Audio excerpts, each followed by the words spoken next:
Hello! Hello! Oh, let me Welcome to the stream. And by the stream, I mean the river. And by the river, I mean the brook of magic. I'm just going to let you keep going. You do. River, stream, brook, a tributary. Anyway, here we are. That was it. I ran out. That was it. That's all we got. Welcome. Welcome. Thank you. Thank you to everyone saying hello so far. Lovely to speak to you all from various places, including Austria, New Jersey, snowy Wales, Rugby with Whiskey, which is like From Russia with Love. I do like that in the comments. There. Hello. Chris Reed put, this is going to be hella sick. So he's clearly watching from the 90s. Exactly, yeah. Thanks for coming. Quite like Clive Parkins just saying hello. Yep. So yes, much the same format this week as last week. If you weren't here last week, then tough. I'm not going to explain the format. No, we are. No, so basically, what we're doing as a bit of a we have no shows on kind of thing is rewatching our old shows. Last week we watched Bamboozlement, which was our first ever Edinburgh show. Our second Edinburgh show was a show called Time Traveling Magicians, which we have basically no footage of the Edinburgh version of, other than like a few snatches that RBS randomly took. Yeah, it was very odd. RBS recorded. They didn't record the whole show, or at least they recorded the whole show, and then they gave us like a minute and a half. And most of it is shots of the audience, very peculiar. Which obviously is a good thing to have, but you usually expect to have stage footage as well. We've also got some really high quality photos that a French couple who came to see the show took. Yeah. And then let us use afterwards, and we used for a few years, and they're really, really nice photos. I haven't got any video though.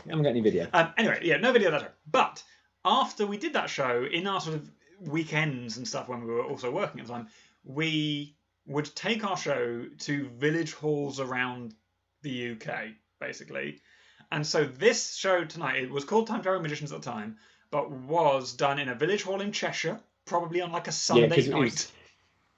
What was the touring scheme in Cheshire called? Arts Alive. Can't remember. Arts Reach. Arts Alive. Yeah, Arts Alive. I think it's Arts Alive, because there were lots and lots of schemes all over the UK that were under this broad umbrella called the National Rural Touring Forum that we got on. In fact, the Cheshire one was the first one that we did properly. We were put onto the scheme by Theatre of Widdershins, which is a lovely theatre company in Cambridgeshire, in Potton, with Andy and Penny, who do amazing puppet theatre. If you ever get a chance to see Theatre of Widdershins, go see Theatre of Widdershins. They are amazing. Yes. Mabel says we want the donkey hat. The donkey hat's in the other room. I think we agreed did we agree donkey? I don't think donkey. Well, it could be anything, couldn't it? It could be anything. It's supposed to be a fox, but the ears are definitely quite far apart. I hadn't realised. It looks like I'm trying to make this look like we were recording this for the BBC. We're not. This is just the mug I'm drinking from. We're not recording it for the BBC, no. But yes, so we used to do these gigs all the time. We did them from about the summer of 2009, right through to, I think, our last NRTF gig would have been about 2016, I think. So we did them for about 7 years. We did a lot of years on the Village Hall circuit. And in particular, this one would have been done when we were still teachers. So this would have been done on a weekend between teaching. So we would finish school on a Friday, and depending on whether it was week 1 or week 2, we'd either finish school ending time, or week 2, we both had Friday final period off, so we used to do our registration and then disappear. Actually, what we used to do was, we used to go and get changed in the toilets and then jump in the car, because we knew that we were only just about going to arrive in time, so arriving in costume made life easier. Anyway, so and this was a village hall in Cheshire. That was the thing. I've just been brought the donkey hat. Thank you very much. That's my partner has brought me the donkey hat. Good. Again, I really feel like we did not agree on donkey, but there you go. No, I don't think we did, but there you go. I think the ears are too pointy for donkey. So they've just brought the donkey hat in for me, so thanks for that. I'm not going to wear it for the whole thing because actually it's going to get too warm. Anyway, so the show is filmed in a village hall in Cheshire. It's a single camera. The sound quality and thing aren't great, so we're going to do our best with it. But again, we are more giving this as a commentary of the show rather than watching the show, because if you want to watch some of our actual material, please go and watch our actual material. We have stuff on YouTube. Yeah. There are other shows out on the internet of ours you can watch. It's just a bit of fun. Just a bit of fun. But yeah, so some of the tricks you will recognise from the show last week, but some of them hopefully will be new to you. Also, right at the very end, we ran out of footage. So the very end of the show, we're going to jump to another village hall where we did manage to catch that footage. Like I said, we did a lot of village halls. Yeah. Just a little background on this one. The other sort of peculiarity of the NRTF, which I think we talked a little bit about last week, is that they feed you. And this particular village hall, they laid out a table with like tablecloth and place settings and everything, and put food there for us. But we're setting up, obviously, and so we're furiously setting up. And they put a big cake on the table, like just a proper loads of full-baked food. cake. It was like platters and platters of food for the two of us. Just tons and tons of food. And we were like, oh, we're setting up. We're just setting up, but we'll be there in a second. And then we're kind of like, oh, all right. And then while we were setting up, and then they just took it all away. So we didn't eat any of it. They took it away. We didn't get any of it. It was, and then they put like a couple of sandwiches in the dressing room that we're in the dressing room. But yeah, so that is our abiding memory of this gig. I think there's some village hall notices at the top of the show as well. Yeah. So we'll talk about that as we get. But anyway, without further ado. Oh, and this week I can hear the show because we've moved to Skype. So the tech has changed slightly. I can't tell on the stream, but I know Reese on my computer is lagging ever so slightly. That's because we're now running this through Skype so that Reese can actually hear the show. We'll see what happens. For some reason, Skype doesn't like my shiny microphone, so it's just using the laptop. Technology. We'll work it out, won't we? So. Let's crack on. So strap in. And it's going to be two halves as well. We'll have like a 5-minute break. We'll have a comma break in the middle for comfort. And without further ado, welcome to a village hall in Cheshire for Morgan West Time Traveling Magicians.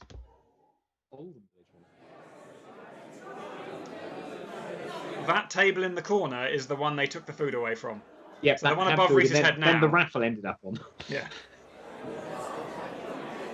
And that was our set. So that set used to fit in a Honda Jazz. We tour at the time in my Honda Jazz, and that was the set for the show, including the rather spiffy pop-up banner, which was made when we took photos in the garden in the house we lived in Didcot at the time. Yeah, it was one of those things that seemed like a good idea at the time, was that we would do all our stuff in like black and white so it looked old-fashioned. But obviously when it looks old-fashioned in black and white, it also just looks bad and doesn't stand out very well.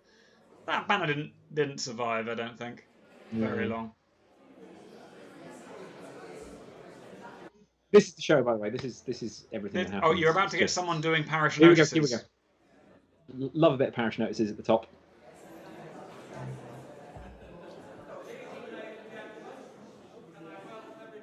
So I'm going to talk over this guy because there's nothing. You don't need to know parish notices from a village hall in Cheshire 10 years ago.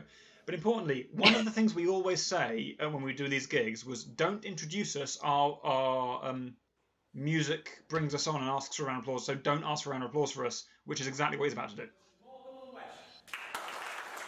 Because we're not about to walk out. Gonna be awkward.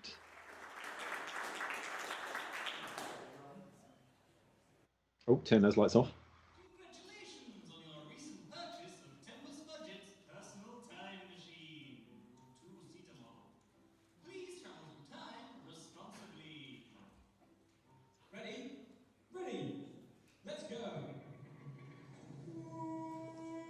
Stop that. It seems crazy to me now that in that version of doing I'd forgotten this intro. And in that intro where I go, I'm doing the silly bit and you're doing the serious bit, which is not at all how we do it now. Now I would always be the serious one. Good evening, ladies and gentlemen. My name is Reese Morgan. I'm Robert West. Together we are Morgan and West. And tonight, ladies and gentlemen, we are time-traveling magicians.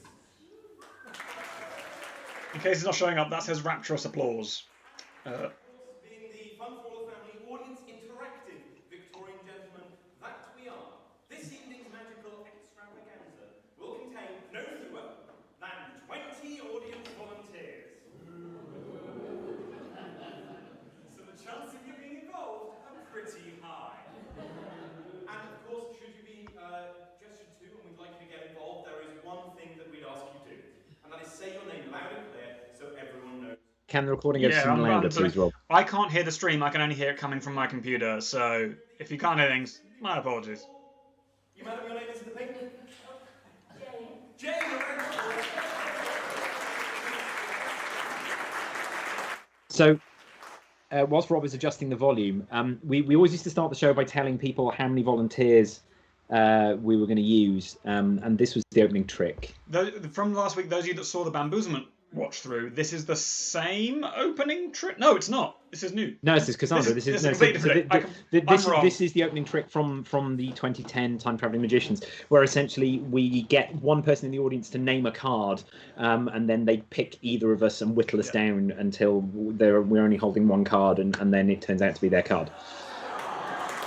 That was a little gag about we asked them to name a card, and then we pull a whole deck of cards, and it's a very Village Hall gag, and it goes down very well in Village Halls. It's worth noting at this point, you can see from the tops of their heads the general makeup of the audience here.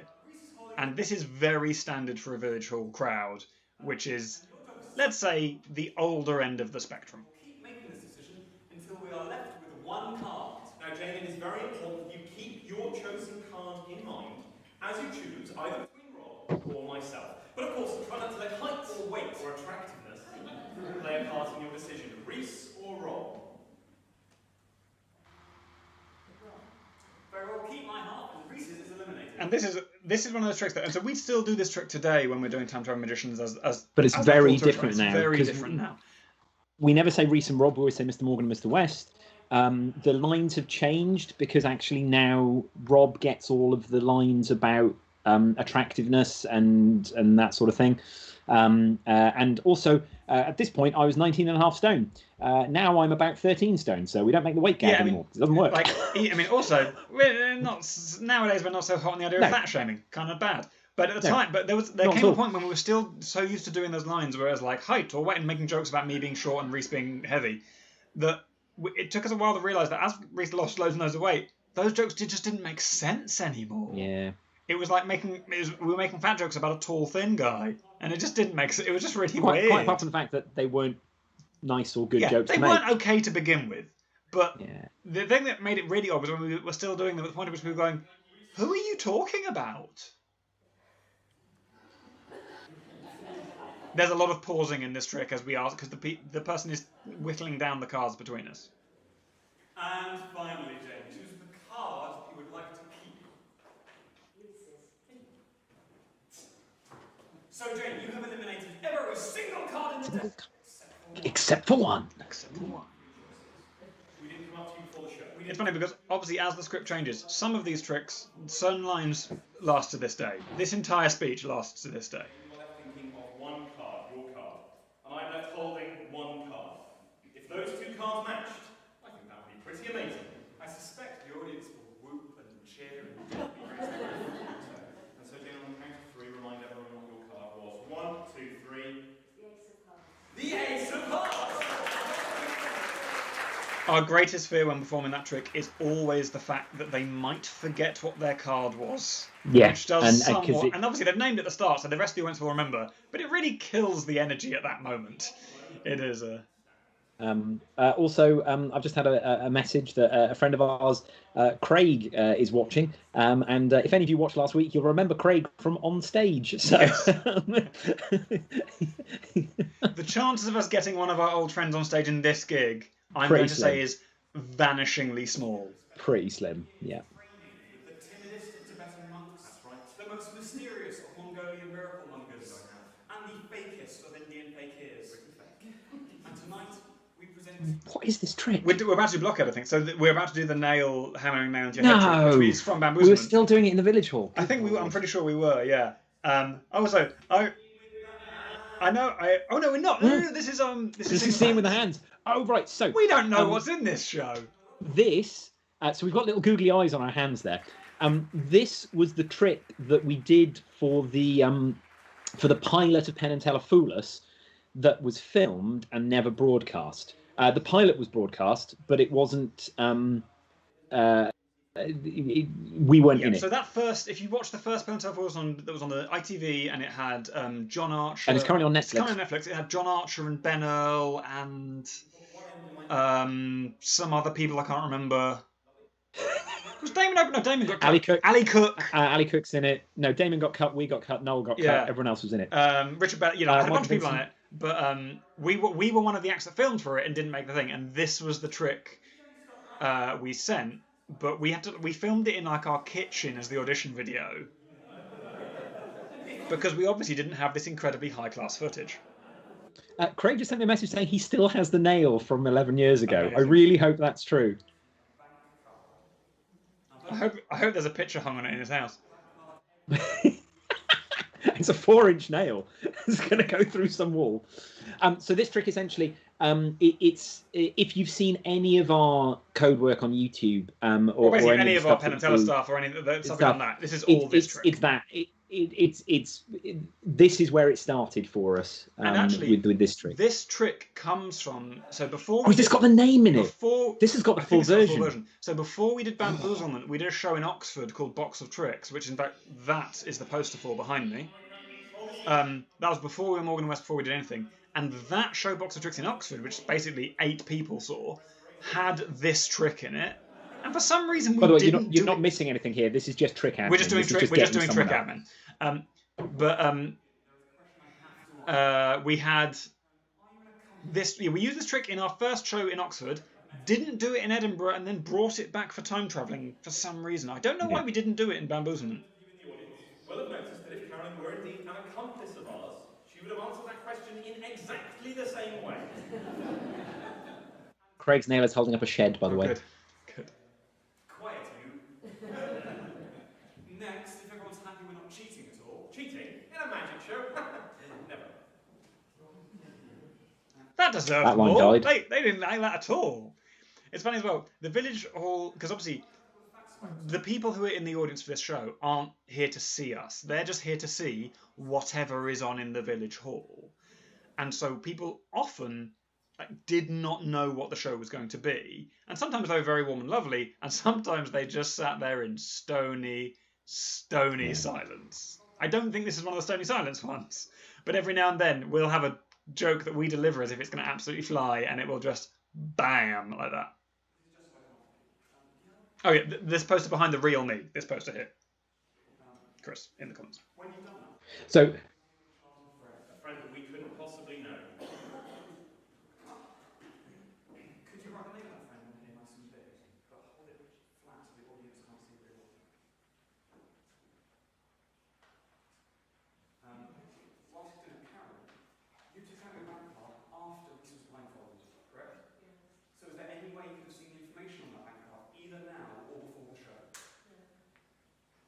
Did you just slap your leg? you don't know why. I think you might have lifted your hand to do the trick, realised it was too early, and then almost dropped the googly eye on your hand. Probably. Yeah, she does not understand this instruction. I'm doing a terrible job here. Just do it for her. So this is me desperately trying to feel very hands-off, and in doing so, making an absolute hash of telling that person what to do. So the trick that as is going to happen here is that I'm going to tell her the details of her bank card without ever seeing it, and then the other person is thinking of a name of an old friend, and I'm going to tell her the name of that old friend. This trick is 10 times harder than the version of the trick we do now, and I'm slightly panicky just watching this happen. Yeah. So that is a NatWest card, correct? Yep, lovely. There is also a little yellow strip. Somewhere near the top. A Visa card? A Visa card, yes? Yes, lovely. I can just about see some of the numbers. The last 4, so those you get on a supermarket receipt or receipt from a petrol station. Is that okay? I'll try and go for those. It's I think 6 or a 9.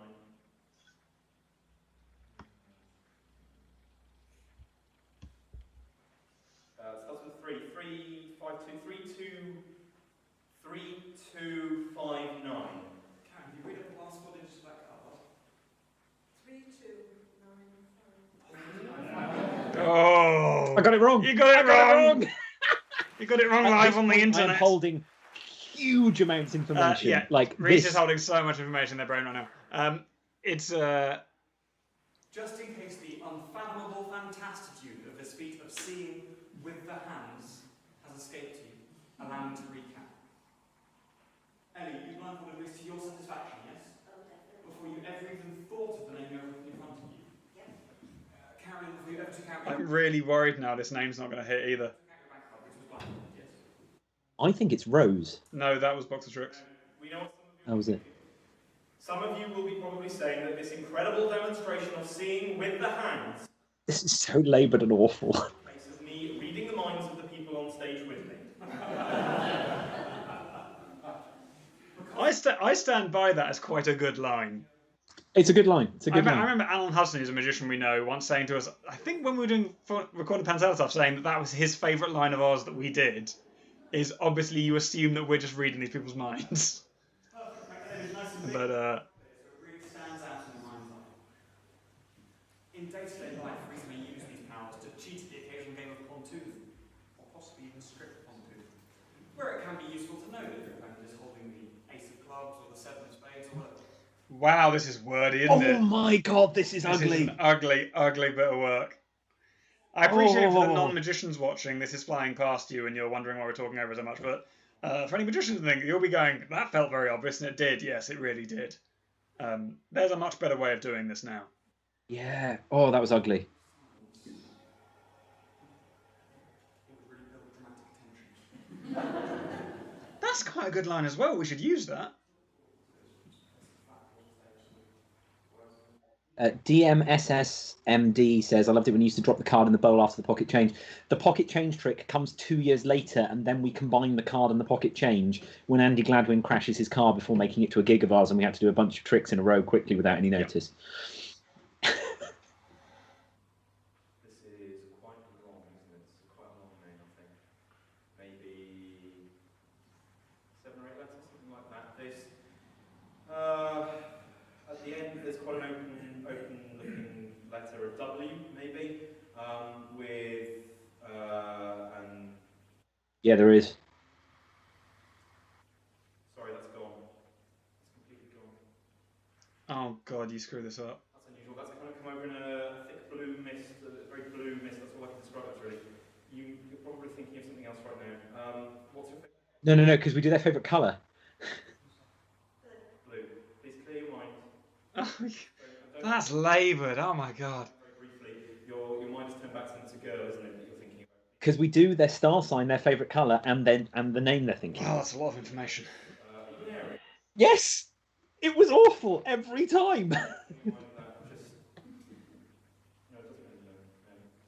I think it's upside down. Can you spin it around for me, please?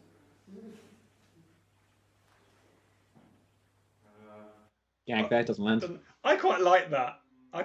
That's a silly thing to do. All the extra hits We don't play it as a gag, do it? It's not played as a gag. All the extra hits Like, we're my going voice for here is are a so- complete waste. Oh, hang on, I want to know what the name is. Oh, it's Maggie. Just really quite small. Maggie. Remember what's that here?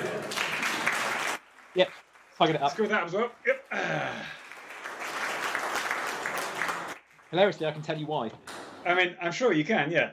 So Yeah. this is one of the things of obviously we did sometimes get this trick right, but there was a reason that I mean, to be fair, we got her favourite colour, what her date of birth was, and I said the name Margaret, and the name was Maggie. yeah. It's pretty close. I feel like as well, Luke Germain would have. Oh, now we're about to do blockhead, I think. Luke Germain would have Yeah, done a like- clever bit there where he went, well, obviously Maggie's a shortening of Margaret, or something like that. These days we'd be able to carry Yeah, that. we'd have carried that there, as opposed to just going, right, well, next thing. But this is the reality of touring, you know. The reality of doing a lot of shows is that often you find yourself doing a show in one of Britain's very, very many lovely village halls to about 30 people in their 60s. And also, you're going to mess up, and we do mess up. Please do check that it is real. Be careful, they can be quite sharp. Please check that. So this is we're going to doing exactly the same trick that we Yeah. did last week, because some of this is very, very similar. So we're about to hammer a 4-inch nail up our nose, which, as we mentioned last week, now with the COVID test is less impressive. Yeah, now that thousands of people all over the country have had a swab pushed down their sinus passage, less of a trick. Less of a trick. Liam's just noticed the banner. Yeah, you designed that banner, Liam, so watch it.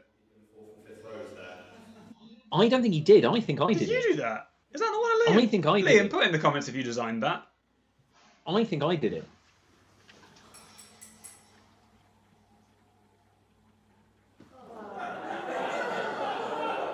Maybe Liam did do it.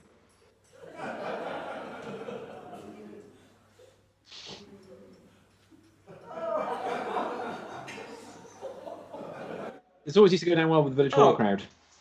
So this sort of slightly older type of audience is really like our magic because it is a little bit sort of flouncy and floofy in there, and they think they like Liam it a lot did it. more. Sorry, Liam. Sorry for taking credit, Liam. Yeah. But yeah, and so they always kind of like as well the slightly geeky, circusy stuff.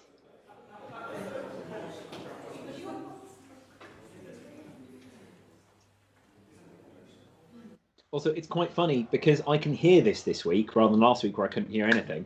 I'm finding my voice very weird because you're right. It's not my performing voice, and it's also not my voice now. It's really odd. I don't know whether it's just the acoustics of the hall or just for a brief period in late 2010, you just had a very deep voice. I think it's my performing voice back then. I mean, one of the things I'm finding strange about watching these old performances is the little bits that we do in this show a bit of being really earnest for some reason. Like with it's very important you don't do this stuff. People sometimes accuse us of using accomplices, confederates, or someone even call them stooges. Stooges. For anyone thinking that, allow us to repeat ourselves. 20 volunteers. 20. We would have no room left for real audience members. But for those of you who still doubt it, we thought we'd give you a rather low-tech demonstration. I don't know what this is. I'd like to think of a random number, please, Alan. This is the start of numbers. Oh, it is, yeah. This is the patented random number generating anti-stooge device. It is, yeah. Random number generating anti-stooge device. You mean the thing? I think we've graduated from plastic bag to brown paper envelope. I think we have. We've yet to hit on the idea of not using a brown envelope, but maybe using like a red one so it looks deliberate.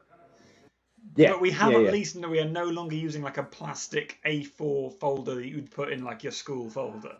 We're also now using chalkboards. In fact, the chalkboard that we are about to use... This is how cluttered our office is. You can just reach over and grab it. Is this chalkboard here? No, you're using a pad for this. Oh. No. You are. You're using a pad for this. No, in that case, it's not that chalkboard. On the count of 3, I'd like you to call out your number, and if they match, here we go. 1, 2, 3. 20! It is the number 20. And again, generous applause. Very generous applause, because they've just picked a number from an envelope with no proof that there are different numbers in that envelope at all. So let's do that again. You man, so now I'm going to start getting them wrong. Chris Wee says, I like the idea of using stooges in an audience where everyone knows everybody who else is in the audience. We had an idea that we really wanted to do a show of like 50 people where 49 of the people were stooges, but they didn't know everyone else was a stooge and one wasn't, because you'd blow one person's mind and you'd also blow everyone else's mind sequentially. It would be quite fun. Projecting an image of that number.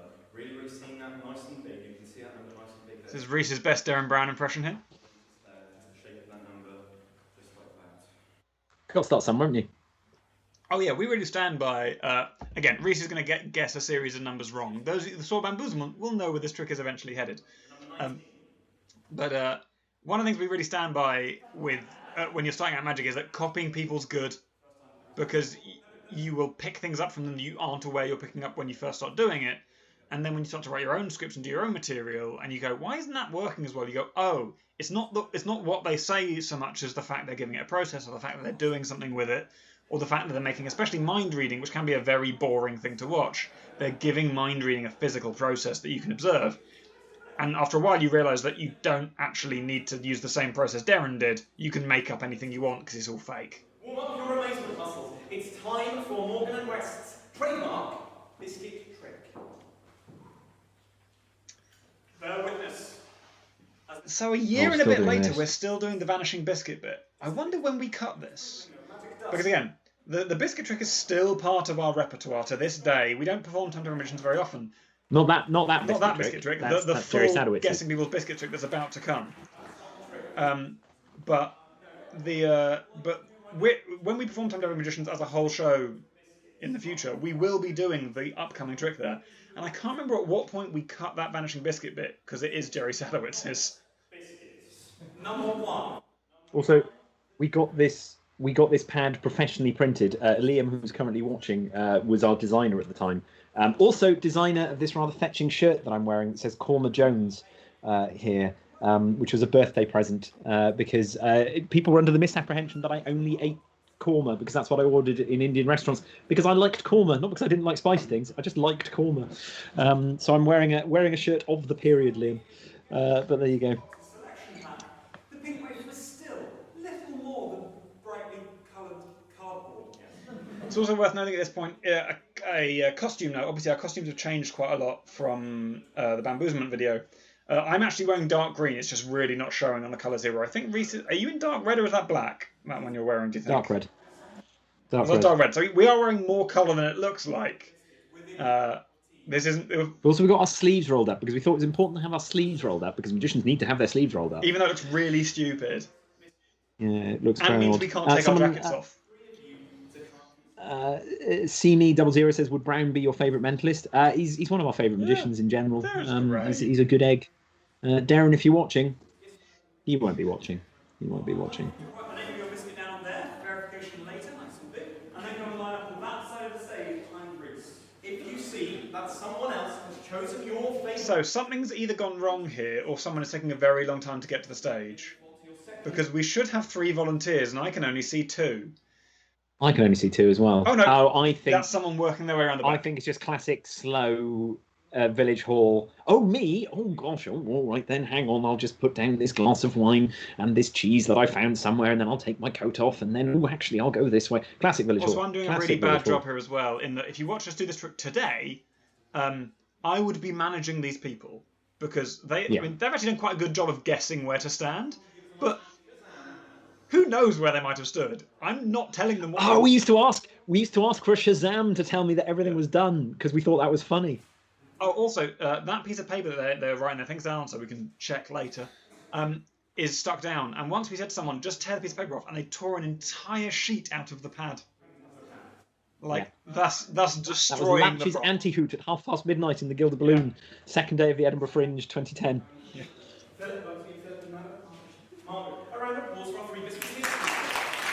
Alex tested there in the comments saying the third volunteer came from the dress circle. But obviously, oh wait, there's a village hall. You say that, we were doing a village hall in, I think, St. John's Chapel?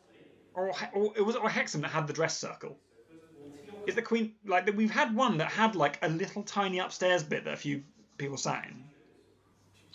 No, Queen's Hall's an actual theatre. not Queen's Hall, but it was somewhere in that part of the country. There was we have done one where there's been a dress mezzanine circle kind of thing, which is usually where they store stuff. But we've had people. I think it's usually committee members sit up there. We have had a dress circle village hall. 18. Reese is guessing people's favourite biscuits. For those of you that didn't see the trick last week. Again, some of this content is there from last week. You can hop back there. It's a 90-minute show. If those two match, this audience will go wild. Here we go. 1, 2, 3. Chocolate chip. Chocolate chip cookie. Thanks very much. Terrible biscuit. I was always a fan of the design of that pad, so I can fold it over so it just says cookie, or I can hold it up so it says chocolate chip cookie. Oh yeah. Always thinking. A design we kept when we had Liam remake it so it looks nice, which is still the pad we use to this day. The nicely made one. Some 7 years later. No, that's fine. I have a rough idea of where LinkedIn is. This does make it slightly more difficult though, it's only a rough idea. Classic gag, which was asking. So I do this gag now, which is where were you born? Oh no, do we do this one anymore? Yeah, we do, don't we? We go whereabouts you, or did you grow up? I think we say. Oh yeah, whereabouts do you grow up? And then wherever they say, I say more specifically, and more specifically, and then less specifically. Because when you're doing village halls, where did you grow up? Chances are in the local area, and chances are we'd have no clue where that was. 3, name your favourite biscuit. 1, 2, 3. A Fox's Crunch Cream.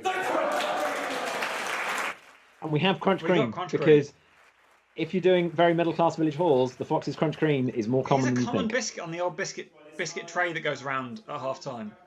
Just think about your favourite biscuit hall. Also, one that we had to put in because of our good friend Stuart Pringle, who came to Bamboozlement, which was the last show, we had to put the boaster in because he came up on stage and said the boaster. We didn't have it. Ruined the trick. Ruined the trick. Thanks, Stu. Again, staging note here.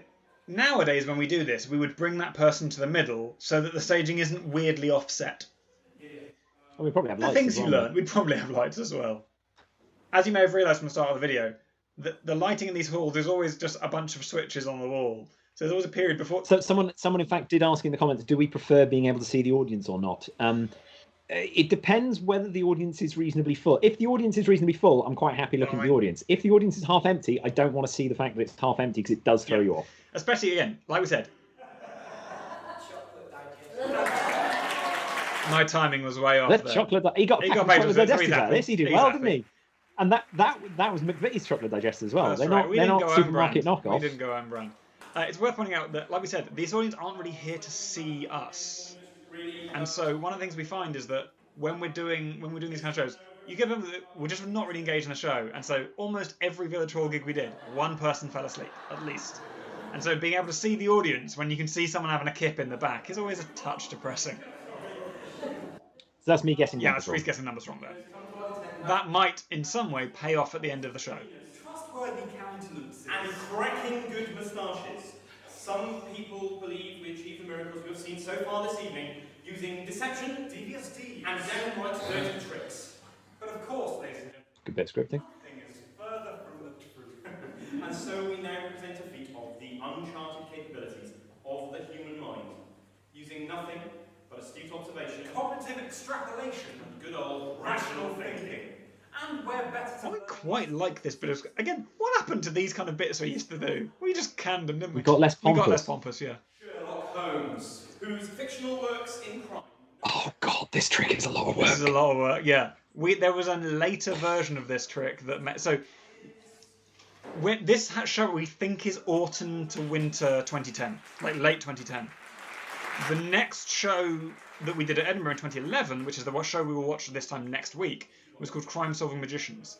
So this is clearly the first trick we wrote for that show, and we are trying it out in the village halls. Yeah. What's it like having a clock over your head? You're very aware that people are just watching the clock sometimes. Yes, indeed. Do you have that in mind? So the one word that's on the dream approach. Okay, Reese and I'm going to turn our backs on them in response to your questions. What we just asked them to write down? I think we said their dream job. Yeah, dream job. It's dream job. Again, because for any mentalists watching, if you're like, think of something more interesting to think of than a name. Like, don't just constantly read names. I bet we do a terrible reveal with it. You're going to do a terrible reveal with it. These days, you give me a dream job, I'll do a great reveal. Yeah, this will be second rate. We've also got some quite subpar costuming coming up.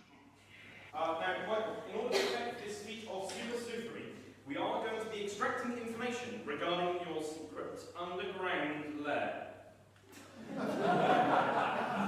We imbue them with the idea that they are our sort of arch nemesis. Oh, that's what we're doing. Well, let's pretend for a moment that you do have a secret underground lair, and like all good secret underground lairs, it has a super secret code word with which to gain entry. You know what, Reese? I can really see why we massively cut this trick down in the years to come. Because this is... I think it's quite fun. This is the start of us getting fun. Yeah, saying things like super secret code word. And really, we say that a lot, I think. You're ready with this? Before we carry on, is that a picture or a title page or anything? Sorry, there's a page full of text. Yeah. I don't know what we're doing here. Okay, what I'd like to do is look at the very first word of that page. Is the first word a word like and or the or a or something? It's an owl. Is the second word an interesting word? Don't say what it is. Don't say what it is. Just is the second word a word that isn't normal? Just said the word. We're generating his super secret code word. Because I'm pretty sure in years to come, this would become we get them to write... In fact, again, I think by next year, this might be we get them to write down a super secret code word. Thank you very much. And you in the front row... Because I think in Crime Solving Magicians, this becomes write down a super secret code word. Yeah. Nothing says real book like saying this is a real book. I mean, it is a real book. It is a real book, but there's no need to say that. To embody the spirit of the 19th century's greatest detective. That's right. So, paper, scissors? Yes. Okay. 1, 2, 3. Hang on, sorry. Are we going on 3 or after 3? After 3. After 3. Okay, right. 1, 2, 3. Scissors, rock. If you can't see on the camera, that was us pulling out a pair of scissors and a rock as if from nowhere. You currently have your super secret code word in mind. Yes. Fantastic. And now I would like to think of a Again, not sure I hate that. It's not well delivered, and you could do so much more with it, but I'm not sure I hate it. related word. Do you have a completely unrelated word to that word in mind? Yes? Could you tell us the completely unrelated word? Cloud. Watson, take notes. Oh, there is some business going on here. Like, we are taking a long time to get to anything worth watching. It's actually quite fun though. I'm quite enjoying it. Build a complex psychological profile of you, mind? I just feel like we're narrating a lot. Like, we're just saying, I'm going to do this, I'm going, like... But it's us finding our silly feet. Yeah. We are starting to work out how to be silly. Also, I have no idea how you're going to get the super secret code word. First adorn your waistcoat and then your cravat, or your cravat and then your waistcoat. Your waistcoat. Waistcoat. I believe I do know, and I believe when I get it, you will see me get it. Yeah, but I don't know how... I don't know how... So I don't know how that happens. I think it just did. No, but I don't know how I've got it. Oh, I know how you got it, but I can't tell you here. I'll text you. Right, okay. I apologise to be so, like, but we don't want to spoil things for the non-magicians watching, and any magicians watching will pretty much know how we did that. Nick Einhorn, I think, marks the effect. No, because that's the secret, that's the job. Oh, I don't know how we got it then. They haven't written it down. Oh, Hoy then. It must have been, I think we were talking over it. I think it's a Hoy book test. I'm engaging you in fisticuffs. Maybe it is. Maybe it is. Who knows? It is a very cheap Deerstalker, is why it's so bright. It's kind of a black and white check, but we got a better one. Yeah, it is a deer alert, you're right. We got a better one later.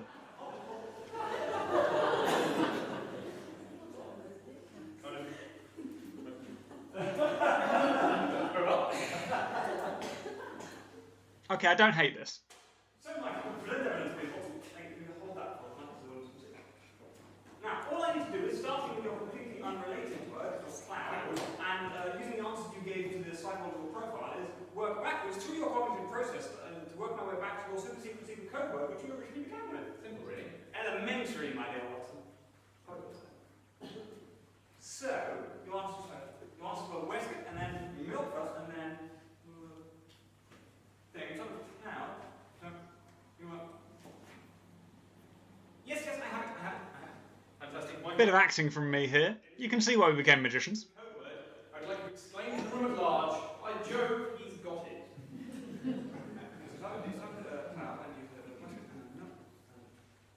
Yes, he's got it. Is your word? Is your super secret code word? Moderate. Amazing! So in the comments, Ella asked what the difference between a bad reveal and a good reveal is, and that was a... I was going to say we'll do that at half time. But that was a bad reveal, and I'll explain why. Secret code word, you're underground there. Oh no. We wanted to see that if using nothing but astute observation, cognitive extrapolation, and good old rational thinking. I still genuinely have no idea how the super secret code word was discovered. I'd need to watch it again. Yeah. It's fun, isn't it?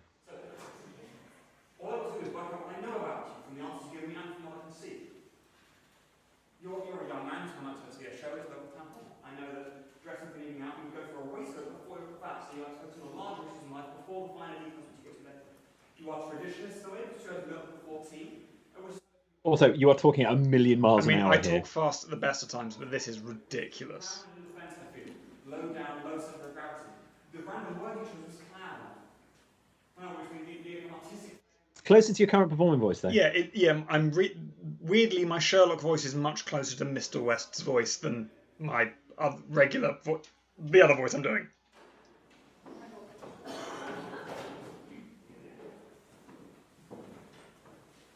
What's going on here? I think I'm writing it down for some reason. I think because we just did me announcing a thing and him saying yes, we decided to rather than doing me announce a thing and him say yes, we... On these tiny little chalkboards. Yeah, we eventually got bigger chalkboards, and we eventually made bigger chalkboards than these, because these are very small.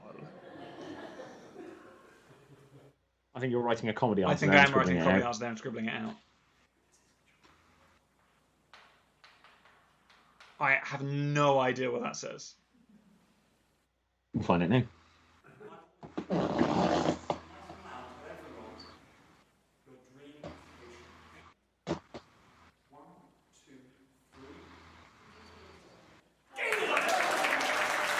Game Game designer. designer. One for One Liam. for Liam. Yep. Liam in the comments who did a lot about Press design Man is a says, do video these game travelling designer. shows in Village Hall still happen, or was it something we put together? As far as we're aware, they still happen. The schemes were originally funded in sort of like the early 2000s, and the various schemes are running out of money as years go on. So I don't know if schemes still exist. A few of them are kind of make enough money to roll on, because the idea is that there was a they become self-sustaining touring scheme underwrites the show. So if they lose money on paying us, it's fine. Oh, this is cool. You can't see it. You can't see it at all. This is a coin trick. Plucks a coin from thin air. Ugly ass retention. One coin plucks magician me with begin to. To begin with, the magician plucks a coin from thin air. Nothing in this hand, one coin, nothing in this hand. Can't say fairer than that, can we? We can. That fair say can't.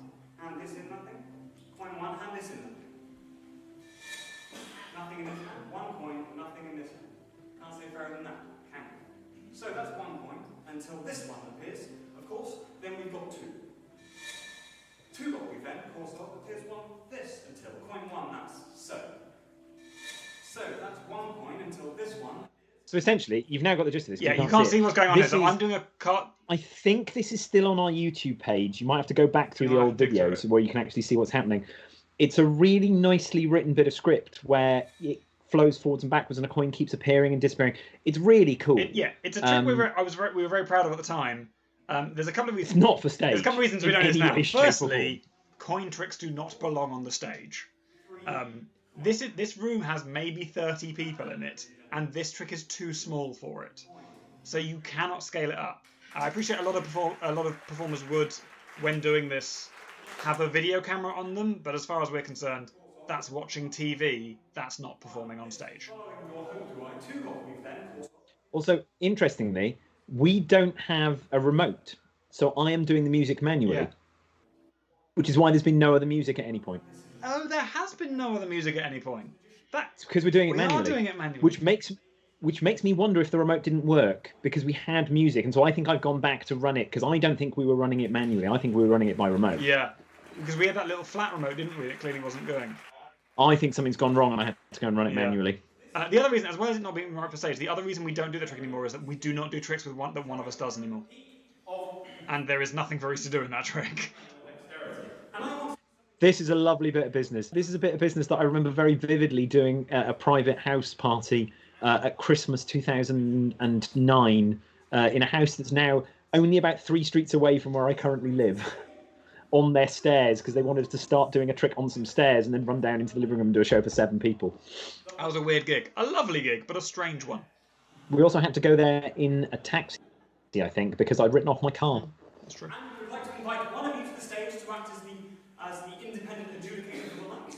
In fact, on the off chance that any of you here recently saw one of our kids shows, that you will recognise some bits of this trick from being part of a much bigger escape trick we do in one of our kids shows. But again, it's very notable that in this we're both quite enthusiastic about the whole balloons aspect, whereas nowadays and also, I am very grumpy it's like about a translucent yellow balloon rather than a sort of nice red balloon. Yeah, they're not always translucent yellow. So you can see me priming there, but not doing it. Usually we get we'd get a younger child for this, and I would vent for them. So I would give their answers with poor ventriloquism. But that kid is By the way, we're coming up on the end of the first half. Yeah, we're approaching the end of the first half. But yeah, this trick is funnier if that kid is 3 years younger. Yeah. Ready? Ready. I shall now place Rob into the balloon handcuffs of death. Oh, Emma has just posted the link to Forwards Reverse on our YouTube page. Oh, there we go. No, not on mine. It's interesting, isn't it? Then your final task is to please verify that Rob is indeed secure in those balloon handcuffs, and that there is no way that he can escape without a considerable amount of squeaking. Also, this trick sort of still half exists in the touring version of Time Travel Magicians, which we haven't done for a little while, and I think we would now recast it with me in the handcuffs rather than you. Yes, we 100% would recast it. Sadly, I don't think we're going to do it here, but there was definitely a time when we had real handcuffs appearing in a second, and I don't think it's going to happen. such that none Because it was so slow. that he's about to affect. Ready?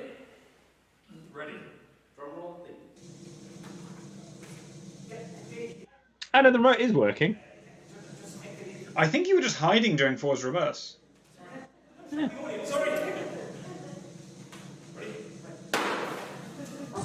That was a pin, by the way. Obviously. Oh, we did do it. Real handcuffs. Real handcuffs. Real handcuffs. I mean, that bit was very slow. That's a pair of bridge jumpers that we bought from Danny Hunt in Blackpool in 2010. Yeah. Congratulations, Danny Hunt. Just got engaged. Yes.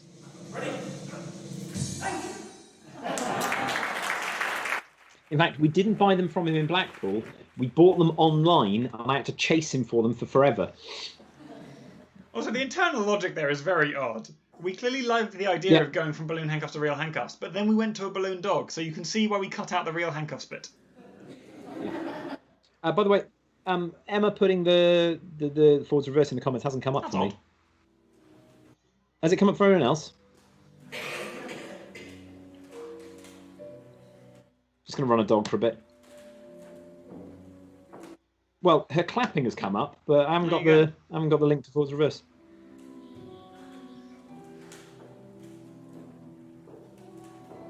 I think we didn't have music under all the tricks then. I think this is pre us deciding that music under the tricks was a good thing. Yeah, we clearly only had it for things that definitely needed it. This is pre-Village Hall microphones as well. This is pre-Village Hall microphones. So yeah, currently we're doing this show on lung power alone. Which is generally fine, but... Maple Syrup also can't see a link, so I think you're the only one who can see a link, mate. Well, there you go. That's funny. I wonder if we sit down for needles, good lord. No one can see these signs are off camera. Those signs are basically saying, do not try this at home. It looks like I moved there to get on camera. We've at least gone to the effort of decorating these with, like, nice bits of twiddles. We got these, again, Liam designed us some nice ones of these, which are in this room somewhere, but everything's in this room somewhere. This office is a mess. I've also currently got a second oven in this office because my first oven hasn't worked for about 4 months. There's a saga. I shan't bore you with it. Suffice to say, I hate everyone. What I might do is at the end of this, once we've watched the whole show, I might try and find the Force Reverse link and put it in the comments because I wonder if YouTube hides YouTube links from other people. Michael Vereka says, I don't think YouTube allows live links, and I apologise if I pronounced your second name terribly there, Michael. Michael says they don't live allow. We'll put it in. Put it in. It's on our YouTube channel. Dig through our YouTube channel.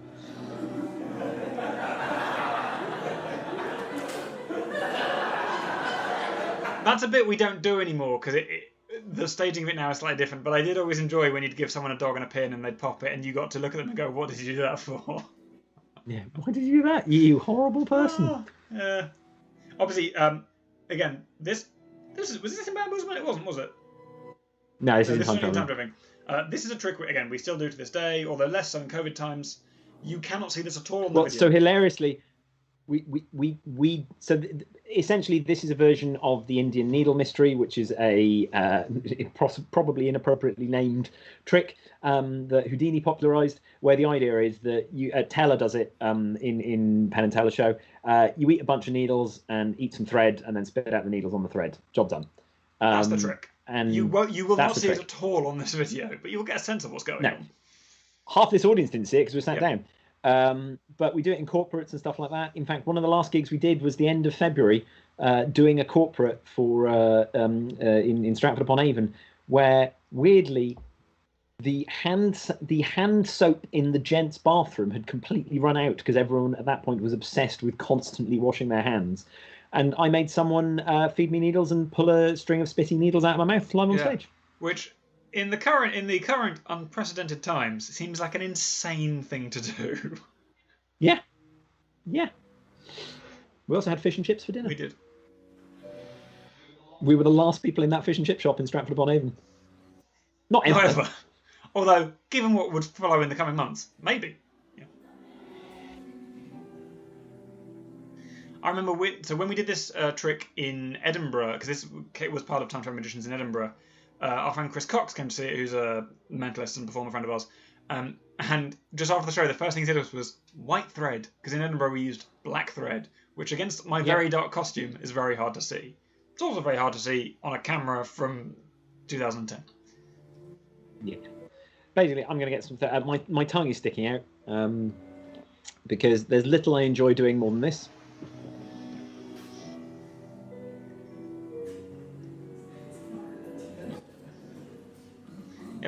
really long tongue. That's not part of the method. It just is a happy little accident, as Bob Ross would say. Can pick my nose with my tongue. But don't. And you shouldn't. I just did. Great. Just did. It's a little bit sweet, if you're wondering. Just a little bit sweet. But I reckon that's because of the area of the tongue, because it ends up on the tip of the tongue. I don't know. I don't think that's true anymore about taste buds. About 1 time in 10 when doing this trick. It used to be true, not anymore though. When doing this trick, about 1 time in 10, when you give someone a magnifying glass and point at Reese's mouth, they will go to put it in Reese's mouth like a letterbox. Which is so weird. Because I don't actually have a very big mouth. It's just very long tongue. Yep, there you go. The original Luna says gash, because she absolutely hates it when I very slowly extend my tongue. Again with these slightly strange non-period props here, we began doing these with like plasticky disposable gloves until we realised that That is one of my favourite gags, which is you give them a glove and then you go to put your glove on. Yeah, and they reach for it and It's go, one of my favourite gags. We do that gag persists to this day. Yeah, we do that gag to the day. And that's one of those gags that you cannot guarantee will work. So you shoot for it, and if they do it, great, it looks very spontaneous. And if not, you just let it go as if nothing was meant to happen. In a way, part of me feels like this is the perfect setting to do this trick in, because it's such a weird thing to do, and doing it in a village hall is particularly strange. It's so odd. What? A village hall with 2 doors and a clock behind us, and the screen that they drop things down on, and I love it. It's great. It's probably the next day bonkers. the WI would have had a meeting, and we're there regurgitating needles. So that's the end of the first half. We used to close the first half on needles because we want to put them away because they are soups gross. There will now be a short interval. For tea. So now we have music. We'd have music to cover that. Yeah, there'd be music and things now, but it's funny how little music we had. Yeah, it is weird. So we're going to have a 5-minute break before we start the second half. So if you want to go and make a cup of tea, go to the loo, something like that. Run around outside, do what you want. We'll just have a 5-minute break and then we'll get going again. Back to a question from Ella earlier, which is talking about what makes a good reveal theatrically. So basically, it's tricky because you have to make sure that what you're revealing mentalism-wise is something that hits the audience all at the same time and also hits the person at the same time, and they confirm. And it is tricky. But also, just really in the delivery of it. So there's a bit there in Sherlock where the first thing I do, they think of a word, which is their super secret code word. They then think of a completely unrelated word, which is not a good idea because we're asking them to think of multiple things. But they think of a word, they think of a completely unrelated word, they tell me the unrelated word, and then I work my way back to what their word was. And on stage there, what I did was I kind of went, this, and I guessed the original super secret code word. And the problem with that is, all I did was they thought of everything and I guessed it. I didn't really give the audience any sense of the mental process, or even whether it was a real process or not, the mental process I was going through in order to get there. And that makes a good reveal. Letting the audience into what is theoretically or otherwise going on makes a good reveal, because otherwise all you're doing is saying words. So when Reese is guessing someone's favourite biscuit, if we just got 3 people up, Reese could just get 3 people up and go, bourbon, ginger nut, custard cream, chocolate biscuit, get out of here, I'm going. And then the trick would be shorter. But the point is that we want to give them not only a sense of saying, how old are you, where are you from, how do you take your tea, is that sort of interesting. It gives an audience a sense of going, well, actually, I guess, yeah, if you're from this area and you were born in the 70s, you might like a different biscuit to if you're from Newcastle and you were born in 2002. And you're trying to give the audience a sort of a nudge in terms of going, well, maybe this is what's going on. Because otherwise, when they leave the show, and obviously, everyone knows we're faking it and everyone knows we're cheating. But in that moment, if you just go, think of a thing, is it that? I've wasted my life. I mean, we kind of have wasted our lives.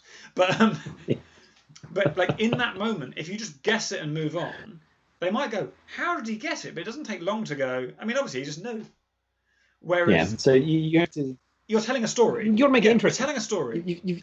That's the thing. It's all about making it interesting and telling a story, because without that story, all you're doing is saying words. It's why, in the original Sherlock Holmes stories, often Sherlock's quite a dull character, because Sherlock just knows everything. It's the same problem you get with Al from Quantum Leap, where anytime there's a problem in Quantum Leap, Al always goes, oh, my third wife was good at this, so I'm also good at it. when Sherlock Holmes was like, oh, I once wrote a paper on this, so I know loads about it. It's not interesting to be good at something just because naturally, or it's not interesting to be really good at something and not give people a bit of insight as to how you got good at something. And just show fallibility. You need, like, the modern characters and modern interpretation. If you look at something like Elementary with Johnny Lee Miller, I want to say, who plays Sherlock in Elementary with Lucy Liu, the whole point is that is presenting Sherlock as a, as being a recovering drug addict and being a very flawed person, because those flaws are what makes the character interesting. Otherwise, the character is just a superhuman god. And with especially mentalism, you can make yourself look like a genius and like a god, but when the audience start to realise that none of that was true, you just look like a bit of a liar. Exactly. Look at it. Exactly. Don't look at it, actually. If you can avoid it, just take your eyes away. But yeah. But stop playing with your weirdly long tongue. This is not what people tune in for. If our numbers massively drop off now... Look, I think people love... Stop it. This is not... I didn't click this is suitable for kids button, but I'm glad it's definitely not suitable for kids. I'm glad I didn't. Absolutely. And what's wrong with tongues? It's just weird. You're just being weird. But yes, so yeah, we did these gigs for many, many years, and I've done all manner of strange village halls that are all like shapes and sizes. We once did 1 to 7 people because the organizer had booked something else on the same night. I booked 2 at the same time, and everyone else had gone to the other one. That was painful, especially when this was back still when we were doing the 20 volunteers gag. Yeah. We were getting changed in the kitchen, working out what material we could do, going, oh my God, we can't do that, I can't do that, we'll cut that, we'll move that. I think we did like a 45 or a 50 minute show. Yeah, we said to the booker, this show is not going to be 2 halves. Sorry. Absolute nightmare. There was also a long period where our sales would suffer on Downton Abbey night. Yeah. Oh, yeah. We did one once where they're like, sorry, we're not going to get many people. Why? Well, there's a quiz on in the pub and it's Downton as well. Well, there you go. I think that one was in a school hall. So one question very quickly, and then we'll get back to the second half. Lucy says, is fallibility something that works more for English or British acts? Is there a cultural thing there? I don't think so. I think you need fallibility in all good storytelling. It's just Americans really like magic. American audiences are really celebratory. So you can walk out and just be like doing stuff, and they'll be like, this is amazing. And you can be like, this is amazing. And they'll be like, aren't you amazing? And they'll happily do that for an hour. But for example, like if you've got an escapologist, like if you go back and watch the sort of the classic Lance Burton escaping from a roller coaster coming around, where he kind of only just makes out and he's kind of like, oh, that was stupid. You need that fallibility, because otherwise it's just a person untying themselves and hopping off. Yeah. I think, though, there is a slight cultural thing in that if you look at America's most successful magician ever, David Copperfield's thing is like, hi, I'm tall and handsome and can do anything. And our most famous magician is Paul Daniels, who was like a short guy from the north. Yeah, Copper's pretty dull. But that's the point. But Americans don't mind him being dull, because they're like, yeah, flying. And Copperfield's most interesting thing is the thing that he does with the alien at the moment in his live show, which isn't him. It's literally an alien doing it. But I do think that British audience, particularly because they have a certain... I don't know. I've been fooled there. They're cynical. They're a cynical audience, and there is a certain amount of... it's inferiority complex. And so they will sit there and be like, "Come on, impress me." And often the way that you impress you, as well as doing a show where you are good, they also want you to show that you know that they want you to show humility. They want you to show that I know this is silly. And one of the things we're starting to see in our material here over the kind of coming years is going, you can be impressive and be silly, and people be silly like at the same time. You don't have to be pompous with your work. Part 2. Let's do part 2. Yeah, venue lasts for 2 hours, 2 halves usually. Like 90 minutes. In theatres in Britain. If it's not a kids' show, they want 2 halves so they can make bar sales. So you do like 45, or 50, 35. Anyway, on with part 2. If I can press the right button. Who knows? Good work. So yeah, there definitely would have been tea. Those teacups are for a trick, but there definitely would have been tea and cake served at this point. We open with the trick from the end of bamboozlement.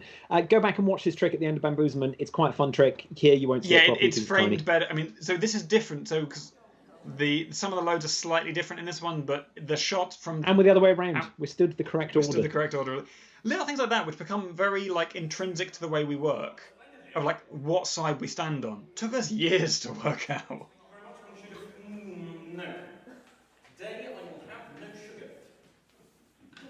Also, worth noting, we didn't do a welcome back to the stage. We just stood there until they shut up. Soft opening, yeah. Because they always work. You're very small. I'm going to make you bigger. Not having sugar. Have some sugar. You have some sugar. I don't want any sugar, right?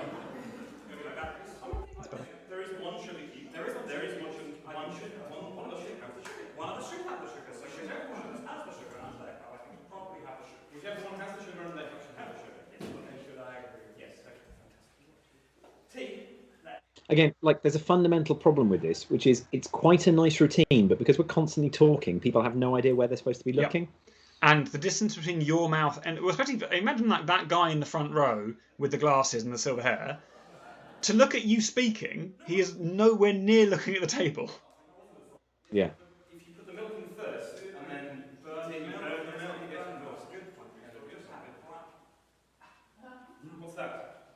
It's some jam. I can see it's some jam, but how's jam involved in the tea making process? Wrong type of tea. Oh, high tea. Cream tea. Not tea. Not tea. So I believe in the bamboozlement version, we're using ping pong balls at this point for no reason, which we then replaced with jam. And actually some better lines And about some high better tea, cream tea, lines, not yeah. tea. So this does improve. Yeah. So basically we're endlessly producing a small pot of jam here. Yes, very good, very good, very good. No. Also, we do it 4 times rather than 3. That's weird, isn't it? Just fundamentally wrong. Also, those flies, obviously we're not going to use real flies, but like, you know them fuzzy ball things you would get in like museums? That were like a little fuzzy Bugs, ball they were with called. googly eyes. They were those. A piece of cake. Want to fancy that? But again, a load that's this big is just terrible on stage. So, French fancy or fondant fancy, we learned that for them to not explode, we would buy packets of them and leave them to go hard. Earl Grey. Lemon.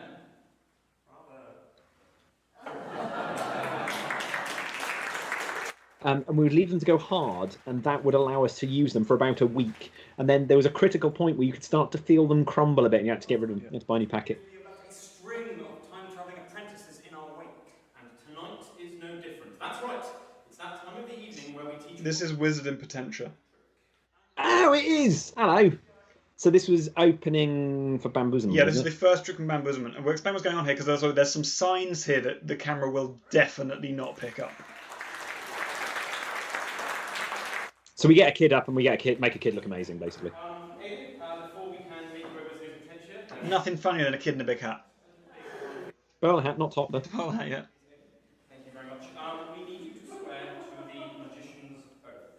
We're also going to hold a series of cue cards. All you have to do is read out. So this kid is going to read out an oath that basically says, I promise I will never tell anyone how a trick is done. But on the back of the cards, for the audience, it says something like, shush, you will all see how this trick is done. Please do not laugh. So the idea is here, the kid thinks he's reading something, but the audience are reading something else. And we had these cue cards made bigger when we carried on doing this trick for a while, and now we don't do this trick anymore. And I'd forgotten this trick existed. Yeah. Put the hat back on, kid, come on. Professionalism. In order to accomplish this very feat of modern magic, we are going to use that most occult object here. That was me clearly very thinking about that line. What is the line?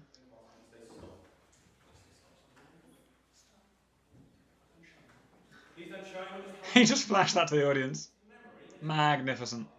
And then hold it tight. Kids are terrible. I mean, if any kids are watching this, I'm sure you're all lovely, but you're probably also terrible. Now, Aidan, we are going to need someone to assist. Definitely not kid-friendly. But also, I mean, we stand by the thing we often say when we're talking to magicians and lectures and stuff. If someone does something wrong on stage, that is the performer's fault, and that goes double for kids. Like, here it's the performer's fault for picking a kid and asking them to do something that is a bit awkward to do. Like, Mike, lovely to meet you, Mike. although classic bit of kids' business of get a kid up, then use their parent for the other bit of the trick, because they cannot say no. So also, they usually act up, so we were kind of getting them to sort of do. So that kid has picked a card, and they're going to send the thought of that card to the adult, who I think is his dad, stood up at the back, and you're about to see how we transmit that card. You would recognise this from bamboozlement. Same prop. Funny thing is, that kid might be in university now. Yeah. Aidan, try hard. Focus, really focus. Send that image. Might be in prison by now. Brilliant. Like on the count of 3, I would like you to name the card you are thinking of. And we'll see if it works. On 1, 2, 3.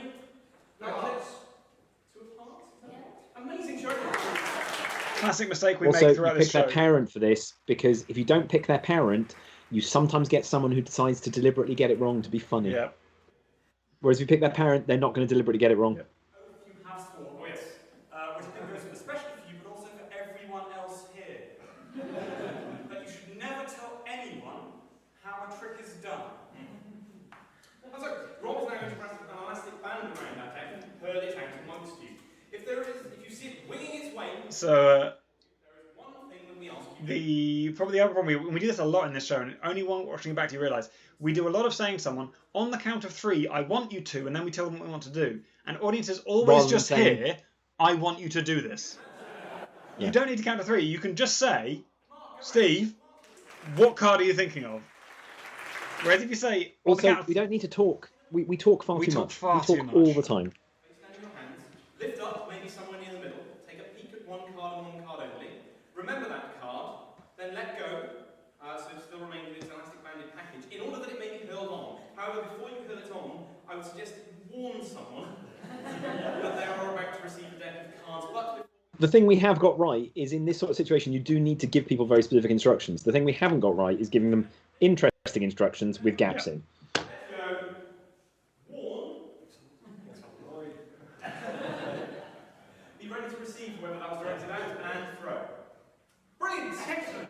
It just takes too long. It's just not funny or interesting.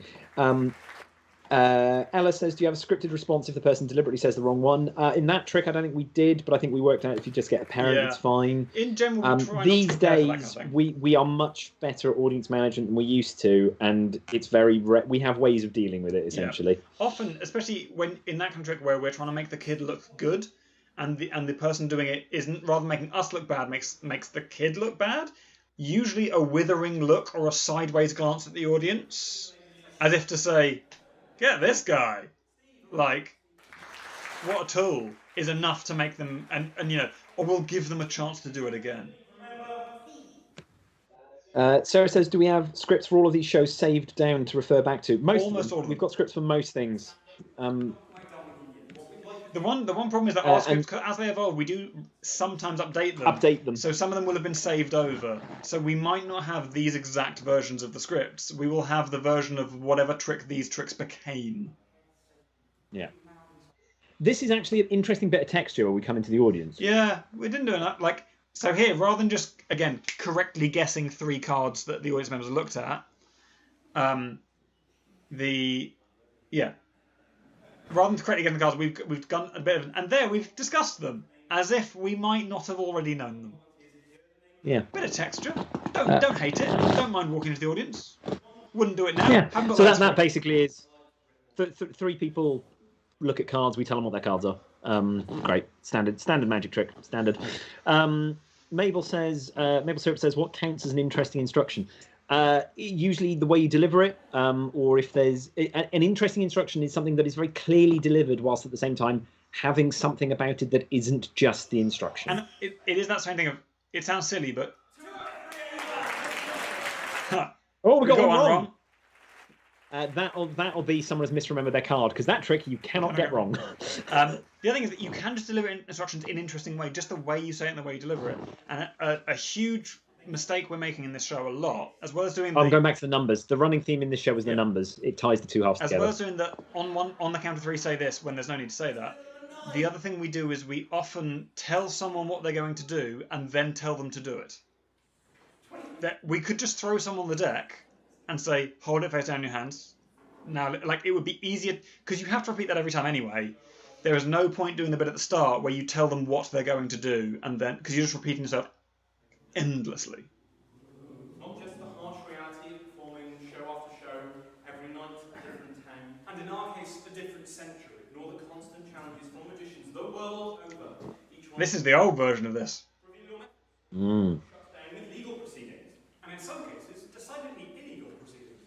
No, the greatest threat to our well-being comes from the very effects we strive to present in order to wow, amaze, and sate your lust for danger.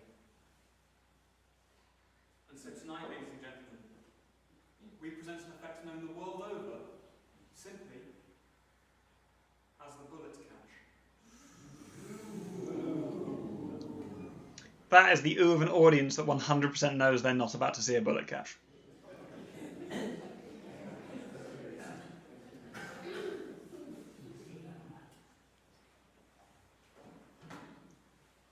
We desperately need a table to do this off of. It's weird doing it off the side of a trunk. You're weird doing it on the side of a trunk. Fair. It should, of course, go without saying this is a feat which only people talented by professionals. We are very serious about it.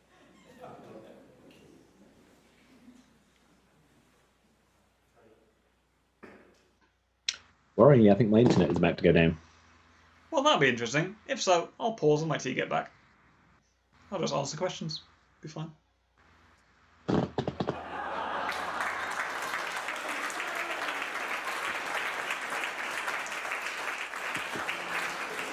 Straight up just a joke, that whole bit. So that was originally a trick. In the show, that was a trick as well, where then the bullet would explode and I'd catch the little bit of bullet in my mouth. But just wasn't... It was better just doing it as a gag. It was the gag. The joke would get a big laugh, and the trick would get nothing. So we're like, we should just cut the trick. There's a good chance that none of you will ever recover. That's right. You've guessed it. It's time for Morgan and West's completely confuddling, countersigned, card crossing conundrum. Now we come to captions. Allow us to explain. So we still do this trick to this very day. Oh, hang on. But that pad that you're about to see, give me a sec. Yeah, so this was one of our early attempts to make the staging of our tricks more interesting and bring in some of the things that we like to do. So, like, I like to draw. So, like, if I can draw stuff, we'll draw stuff. And so we started with that pad, and that pad then... The pad went through many evolutions and finished up eventually here. We now don't use it anymore. We kind of gave up on it completely in the end. But it sort of it made its way to this sort of rather nicely drawn thing that, again, Liam designed. Thanks, Liam. And we had several versions of it, but yeah, it's Rob's drawings, Liam's design. So yeah, this is here. I'd say this could be a prize for something, but I don't know if anyone would want the bloody thing. So it's just here in the office. To say you're going to listen to the entire waffle, what we're doing here is basically two people are going to pick and sign cards, which are going to swap sides of the stage. Again, a trick we still do to this day, but and we really we are very fond of this trick. The thing is, with this trick, here we have introduced the pad to add some sort of size and texture to what is otherwise a card trick. Whereas, strangely, now on a bigger stage, when you can put more physical distance between us, we can light it and make it fill the stage without having to have a prop. And the pad isn't big enough on a big stage. Actually, on a big stage, the pad makes the trick look smaller. Because we're having to constantly go back to the middle and do stuff. Whereas, otherwise, we can isolate ourselves on either side of the stage, which just makes the tricks that much more... Also, this is a trick where we break sort of one of the cardinal rules of magic, as it were, where we tell people exactly what is going to happen before we do the trick.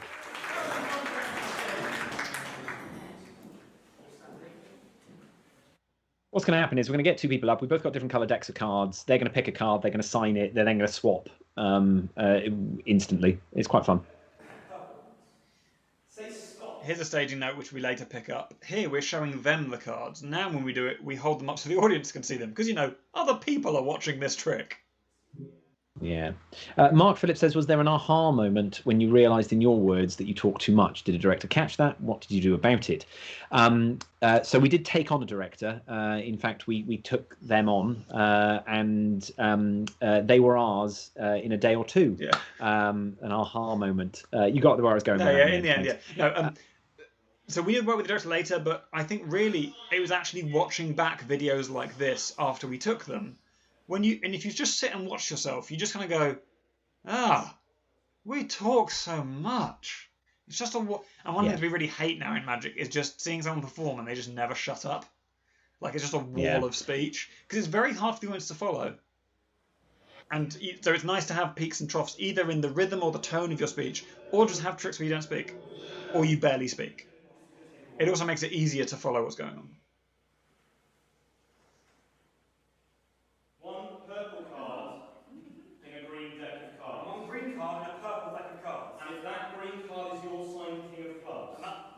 Oh, we had the ribbon as well. I hadn't seen that.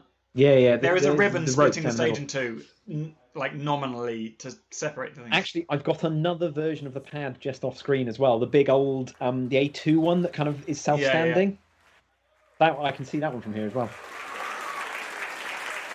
And so this is a great trick because this is one of those tricks that it fools magicians, it fools the lay audience. I hate calling the lay audience. It fools an audience. It fools everyone. It's a proper banging fooler. And I remember the day we came up with this. We were messing around with methods in the magic club that we used to go to in Bicester, and we worked out the method then and there. And we were like, I think this is all right. We still do it now. Great little trick. It's based on a Guy Hollingworth idea for those magicians in the room. And we showed it to Guy. Guy was in the audience watching it once. And he was like, "I have no idea how you do that trick." Yours, like, it's your idea, Guy. It's your idea. It's in your book. And he was like, "Is it?" And we were like, "Yes, mate." I mean, obviously we didn't call him mate. It's Guy Hollingworth. You don't call him mate. Yes, sir. Guessing numbers. We're guessing numbers again. It's funny as well because some of these tricks are, like I said, tricks we still do to this day, and there are certain tricks that I think of as first half tricks and certain tricks I think of as second half tricks, and we've often got them in the wrong halves in this show, as it were. Yeah. Right, what are we doing now? Names of the nigh impossible, or magicians. I've got no sound anymore. Have you lost your sound? I've lost the sound for the video. Interesting. Rather lucky contestant is... 1 second. Oh, my share screen, I think, stopped sharing the screen. Oh, no.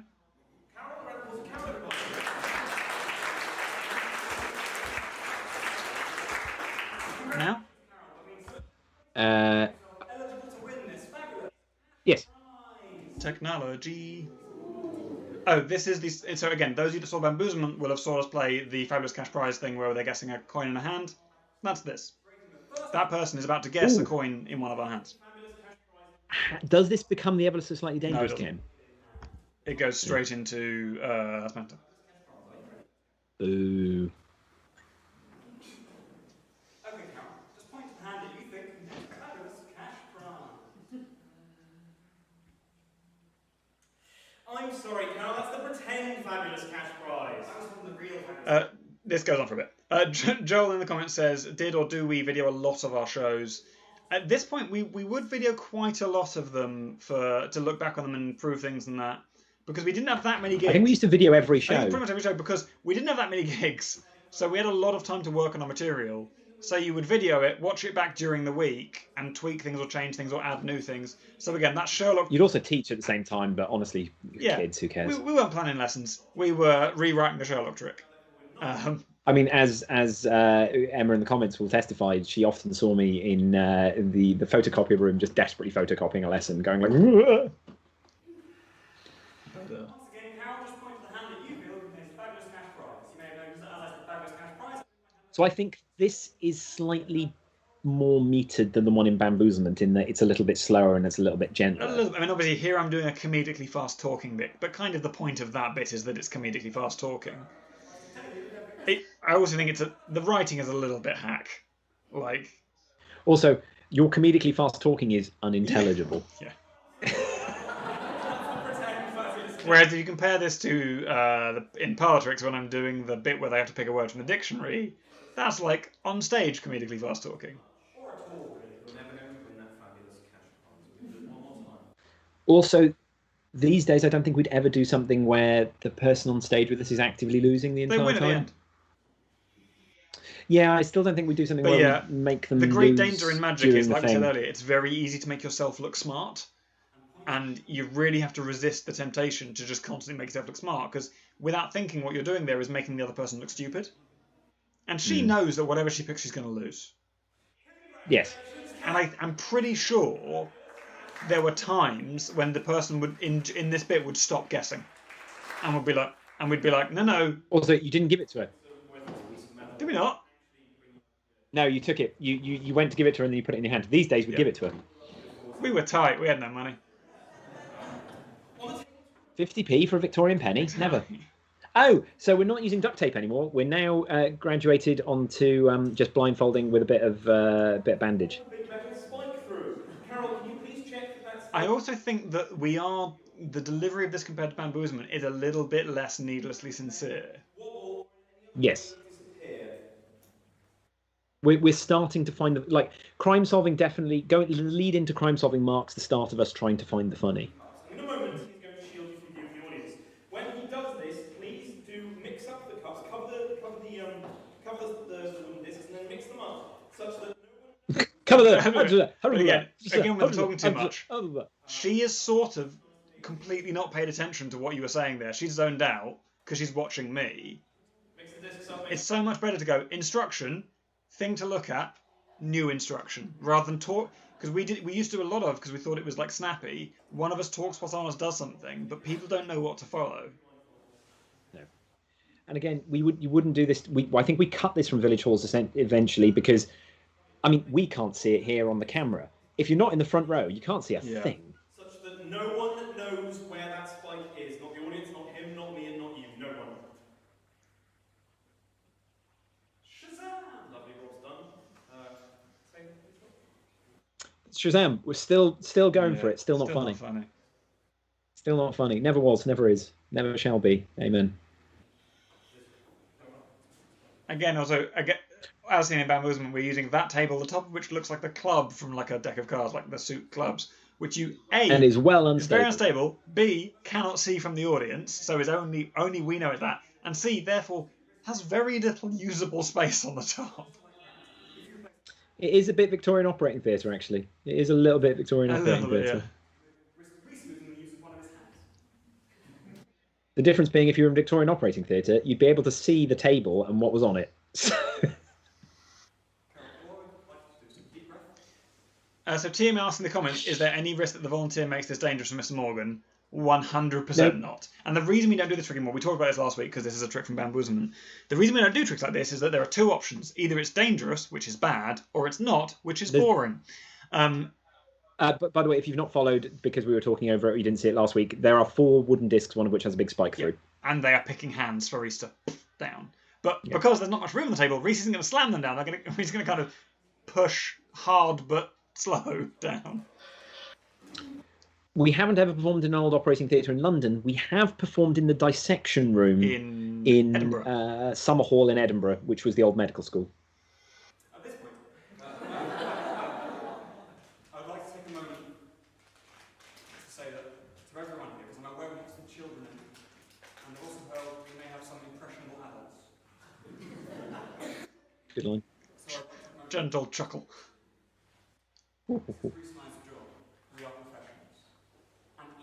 We were not professionals at this point.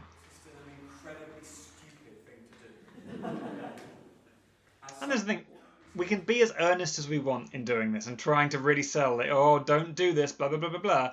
But the thing is going, yeah, it's either dangerous or it's not. And both of those things are lame. Like, yeah. But no, this is 100% safe. The only way this can go wrong is if I have a real absolute brain stop. And I think the thing was, I don't. We had a signal for me going, I'm not doing this. Also, like, I mean, I don't think this ruins anything for anyone saying, obviously Reese knows where the flag is, and obviously I also know where it is. Yeah. So yeah. There is no way on God's green earth that I'm going to tell Reese to use the wrong hand. We did for a while countenance the idea of me not knowing where the spike was and just trusting you, which we were perfectly happy with the idea of me trusting you on, but it was just the not being able to confirm it and me putting my hands in the wrong place was the thing that stopped us. Yeah, and would have looked too... I would have had to be paying such close attention to you, it would have looked really dodgy. Yeah. Yeah. Also, I think one of the things that really put us off this trick was the fact we could never find something that looked old-fashioned to be the cups. Yeah. We went with pink and white paper sweet bags for a while, which when I had the clear out a month ago, I put in the recycling after keeping them in this office for 9 years. We probably aren't going to use those again. Because you remember, I had to cut them and actually make them into cylinders, and it took forever. Take a deep breath. But again, I did also think I appreciate more and more of our work now is sort of for children and families and that sort of thing. So this isn't really a family-friendly trick at all, both in the pacing and the content. But also, I just think this doesn't feel very Morgan and West. Partly because, as everyone says, magicians and non-magicians that have seen this go, "Oh, it's that trick that people have done wrong before," and we don't really like doing tricks that people feel like they've seen. Yeah, and also Darren's now done it in a stage show, hasn't Exactly. he? So a lot of people in the UK have seen Yeah. it. A lot of people, and yeah. Classic Darren burning material for the rest of us. Boo, Darren, boo! If you're watching this, boo! How do you sleep at night? On a big pile of money, surrounded by my dogs. Rob and I have met a lot of the biggest names in the history of our fine art. And tonight, we're going to dedicate what is our final trick to the man we believe to be the greatest magician of all time. Just talking while handling props. Weird. A man who shot to fame at a young age, not only for his skill at magic, but for his ability to escape from seemingly the deadliest of situations. A man who died before his time at the hands of a lifelong enemy. Yes, we would like to dedicate our final trick to the greatest magician, adventurer, and escape artist who ever lived. Harry Potter. Sadly, we could. Now, one of my favourite things about this was we were doing this in Edinburgh, and obviously it's a nice little gag building up We're to building up to Harry Harry Potter. Houdini and we say Harry Potter. Lovely bit of business. And there was a kid who clearly was into his magic and turned to his brother and all the way through went, Houdini. It's Houdini. Harry Houdini. Houdini, Houdini. And then the moment we said Harry Potter, his older brother turned to him and went, ha! really loudly in his Sorry, face. kid. And Rug pull. it was just very funny. So it's got to say our final willing volunteer of the evening, the lovely. We still do this trick to this day. Yep. It's really like it was at the time. Our very good friend and person who's producing our shows, Heather Dool, said to us, "This trick has got a shelf life. You can only do this for a couple of years whilst Harry Potter's popular." Little did she know how long Harry Potter was that in going to be popular 2010 for. Harry Potter would be around for a while. Well,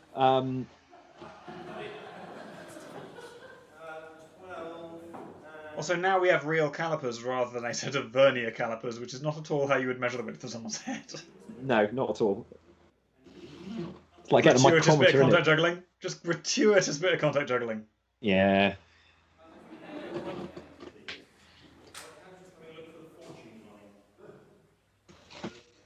The left hand, please, for the fortune line.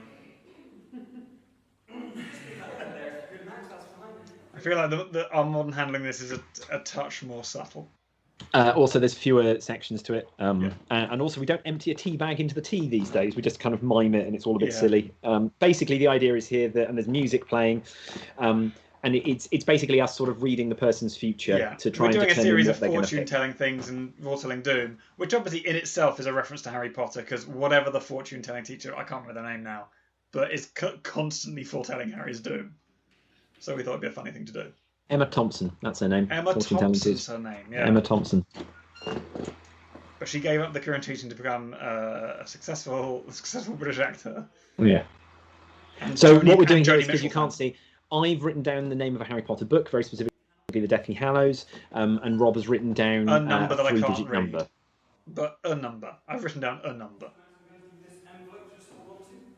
And now we give them an envelope, so that everything's done ahead of time. Again, manila envelope. I'm interested to. I'm not Professor Trelawney, well done, Chris Reed and sure. It Duncan. is Trelawney, very well done. Here's in front of you all 7 volumes of the seminal Potter biography. Are you familiar with the work? Leave in the comments there saying, got to be a fairly heavy trick to transport around because the book's pretty huge. You can see the size of that trunk, right? So that steamer trunk in the middle of the stage, I picked up from West London. Like we bought it on eBay, I think, and I picked it up from West London. And I went on the bus. I just dumped it on you. And the guy literally opened the door, booted it onto his doorstep, and went, "There you go," and closed the door. And I was like quite a long walk from the bus stop, and basically had to like walk it, rocking it back and forth down several streets in Ealing. And there were so many points where I was like, I might just leave this here.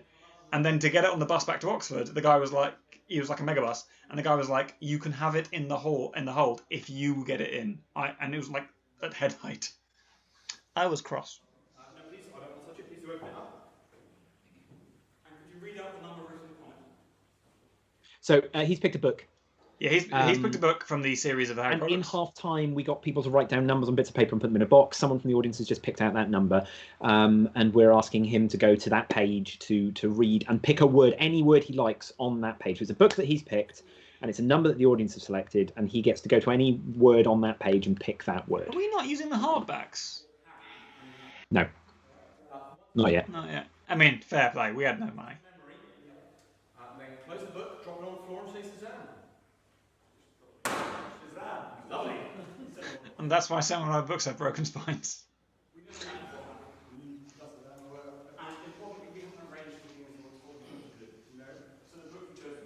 So a bit of dramatic irony here that I'm about to spoil.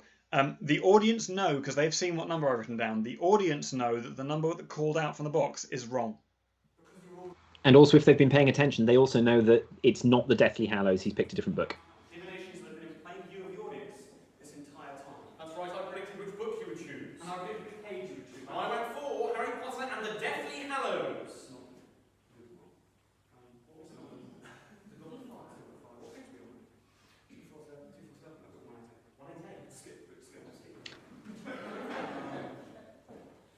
So we had started to get reasonable at acting things going wrong. Yeah. The problem From with this trick experience. is if anything in the show actively goes wrong in the show, this dies. Yeah. There's a book before anything, page number. Yes.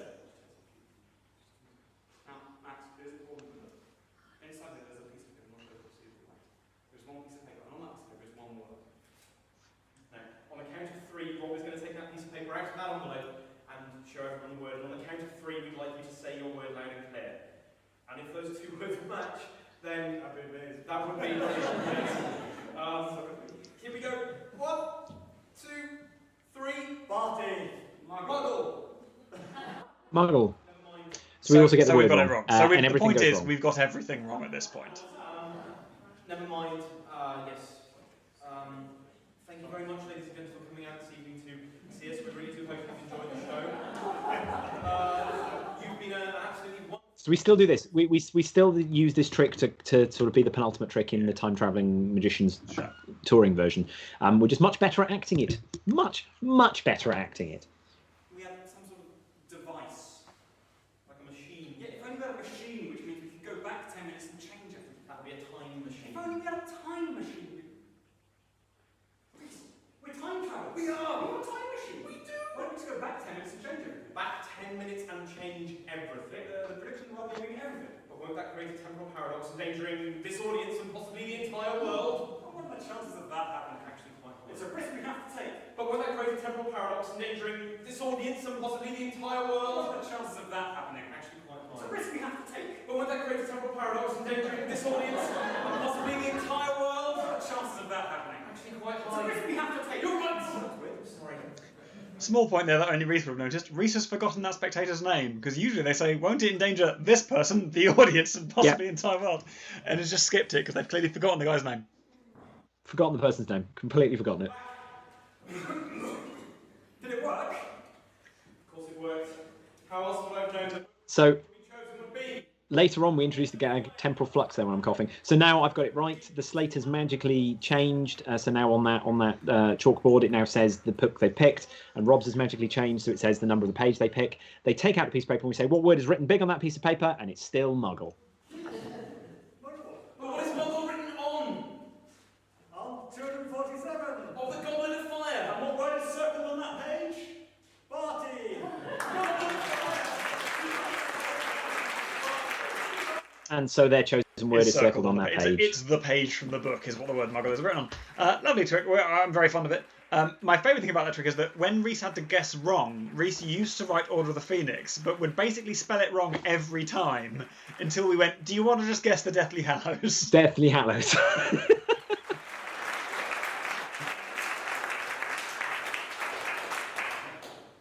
I feel, before we should finish, that we should come clean about something. You see, Rob and I have a confession to make. So, at this point, what is about to happen is the video is about to just end in the middle of this trick. So, when digging through our archives, what we did is we found another bit of footage from another show. things that are worth noting in this other footage, it's clearly a later Village Hall show because we've got a backdrop, which is like a red curtain. Ooh. And we clearly are no longer performing with our sleeves rolled up because by this point in the show we've taken our jackets off, which you can do when you haven't rolled your sleeves up. That's a good point, actually, because that lack of backdrop does date this as being very specifically between about October 2010 and February 2011. Because we were at the Black Magic convention. Mm-hmm. So this version we just watched is late 2010, whereas I think this one is the following year. Because also I think there's a couple of other tricks in this version, but it's not filmed very well, that are then going into crime solving. But so we're now going to jump to a completely different Village Hall and watch the ending of Time Magicians. So here is a completely different Village Hall. I'm entirely honest with you tonight. No, not really. We'd like to share something with you, if that's okay. Yes. Also, the framing on this is obviously completely out of whack. You became the dashing, daring duo of deception, Morgan and West, that you have come to know. And you've got a cold. And I've got a cold, probably, yeah. Also, you can tell this is 2011 because for our show, Crime Solving Magicians in 2011, my sideburns were cut right down to my jaw, like right down to my mouth. Like that. This is how we used to film our shows for rehearsal, because the point is, doesn't really matter if people, if you can see well what's going on, it's just for rehearsal footage. And things just go a little more complex from there, really. I started doing maths just socially, you know. We had a complex number gag, which never landed, which I used to love. Yeah, complex number gag, but we eventually cut because we were like, I don't think anyone's ever laughed at that. And end up doing the hard stuff. Yeah. Yeah, I clearly do have a cold. I sound really like I'm from North London. Yeah, you've got a massive cold. I Possibly an idiot says, would there not be a possibility of the audience member picking Deathly Hallows? The answer is no. Nope. Leslie,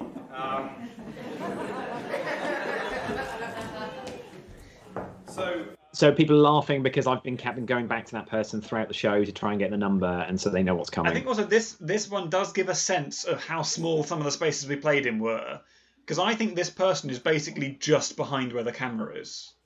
23. Yeah. Like I think we're basically performing on a postage stamp here.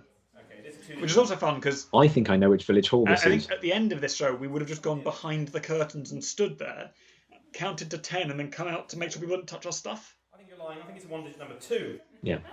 Okay, let's do this properly. I'll be honest, I've just been kind of messing around. I've been guessing. It's one of those things where you kind of get into the habit of just going for it, and it gets really annoying. So, we're going to do this properly one more time. Look at you box stepping like Penn Jillette. Right, over and over. Yeah, I used to have a lot in common with Penn back then. Just the same. The number 11.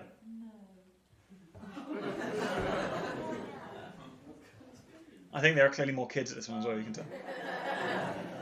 I think this is a Village Hall in Beaconsfield. Oh, yeah, very possibly. I was close though, wasn't I? I thought it was between sort of like 2 and 25.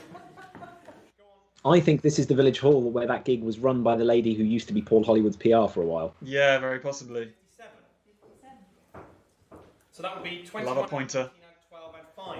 57, or 13 and 4 at 22 at 18, 57, or 3 at 10 at 21 at 23, 57, or 20 at 24 at 2 at 11, 57. So in the bamboozlement video we watched last week, which ended with this trick, I said that Reese does the best reveal of a Magic Square of anyone I think in the world. I'm not doing it very well here. But this is still markedly better than your bamboozlement one. 4 in the middle, or if you take a 3 by 3 square and take the corners, 21, 12, 21 and 3, you can add those up, or 5, 19, 10 and 23, you can add those up, or these 4 here. It's just too fast. It starts too fast. The way you should do this is 50. So 21 add 19 add 12 add 5, whatever the number is, or 13 add 4, and then you start ramping it until eventually it's kind of incomprehensibly fast. It is that thing of you basically stripped down. Oh, you know why? You're not wearing we it. do the escape in this version. That's why I'm basically wearing nothing. So in next week's show, Crime Solving Magicians, you'll see me do an escape, which involves me taking off my waistcoat and jacket. And Tim and Leon helped me add them up, and the total we got was 21 million. And one of you gave me a decongestion. 21,052,011. 21,052,011. Which? So you can tell what date this is. 2-digit numbers. Yeah. And added together gives you 21 plus 5 plus 20 plus 11. Which gives you the number. Broke that chalk.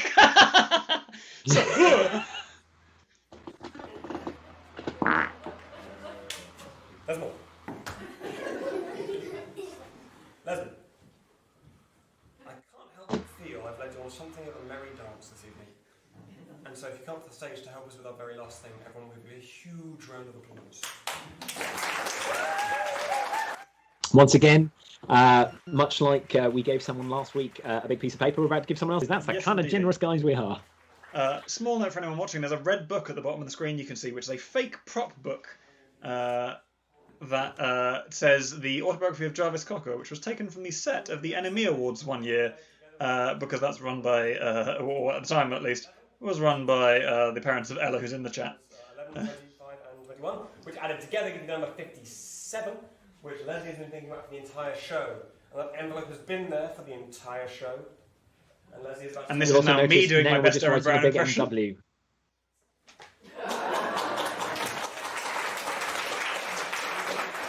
Also, that number's written on the back, which means that we knew what the number was, which is terrible. Yep. So we just wasted everyone's time. Yep. That's for you. Just in case. Have this piece of paper and now go away. Off. Go away. Shoot. Shoot. I mean, professional tip for any magicians watching: never end the show with a moment when we're on stage with you. Kills the ending. I'm not sure. The question is, did Darren's live shows make audiences expect encore endings? I don't think they made audiences expect them. I just think that magicians who grew up watching Darren's live shows like we did thought it was the way you end a show. Yeah. Roll of paper. We don't do it anymore. The grand prediction, which it does mark the end of any Darren show, basically became so synonymous with magic shows around this period that we're like, you know what, I'd rather... And again, in shows to come of ours, you will see that we try and instead end with just something really nice. It's not Beaconsfield. It's a tiny little village hall in the north. I remember which one it is. It's the one that we bought that box of magic tricks from the guy. Amazing. It's absolutely fantastic that you have this sort of thing. Please keep supporting it. We really hope you've enjoyed us, and we really hope you enjoy the remaining hours of your 25th of May. 21st of May. Oh, you were doing so well. You were doing so well, and you absolutely killed it. And you clearly thought 21st of the 5th or 21st of May? 25th.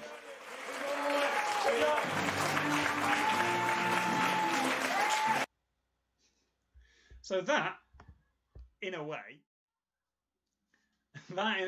was Time Traveling Magicians in a Village Hall, or in 2 village halls. That was it. And so those shows changed quite a lot over the time because we used to put in tricks and take them out to kind of run in new bits of material for the Edinburgh Fringe. Next week, we're going to look at Crime Solving Magicians, which was our 2011 Edinburgh Fringe show. Same time, same place next week. Same bad time, same bad channel. Yeah, and what have we learned from that? Basically, that we essentially ran in all our material and learned how to perform largely in tiny village halls in the middle of nowhere. That half of our act was designed by Liam Welton, it seems. You know. Yep. With occasional props provided by Ella Corrick. Yep. But you know, hold on till next week when Liam was also doing all of our music. So yes, Liam was also composing our music by that point. But it's worth pointing out that also we barely paid him. But he is a good friend of ours.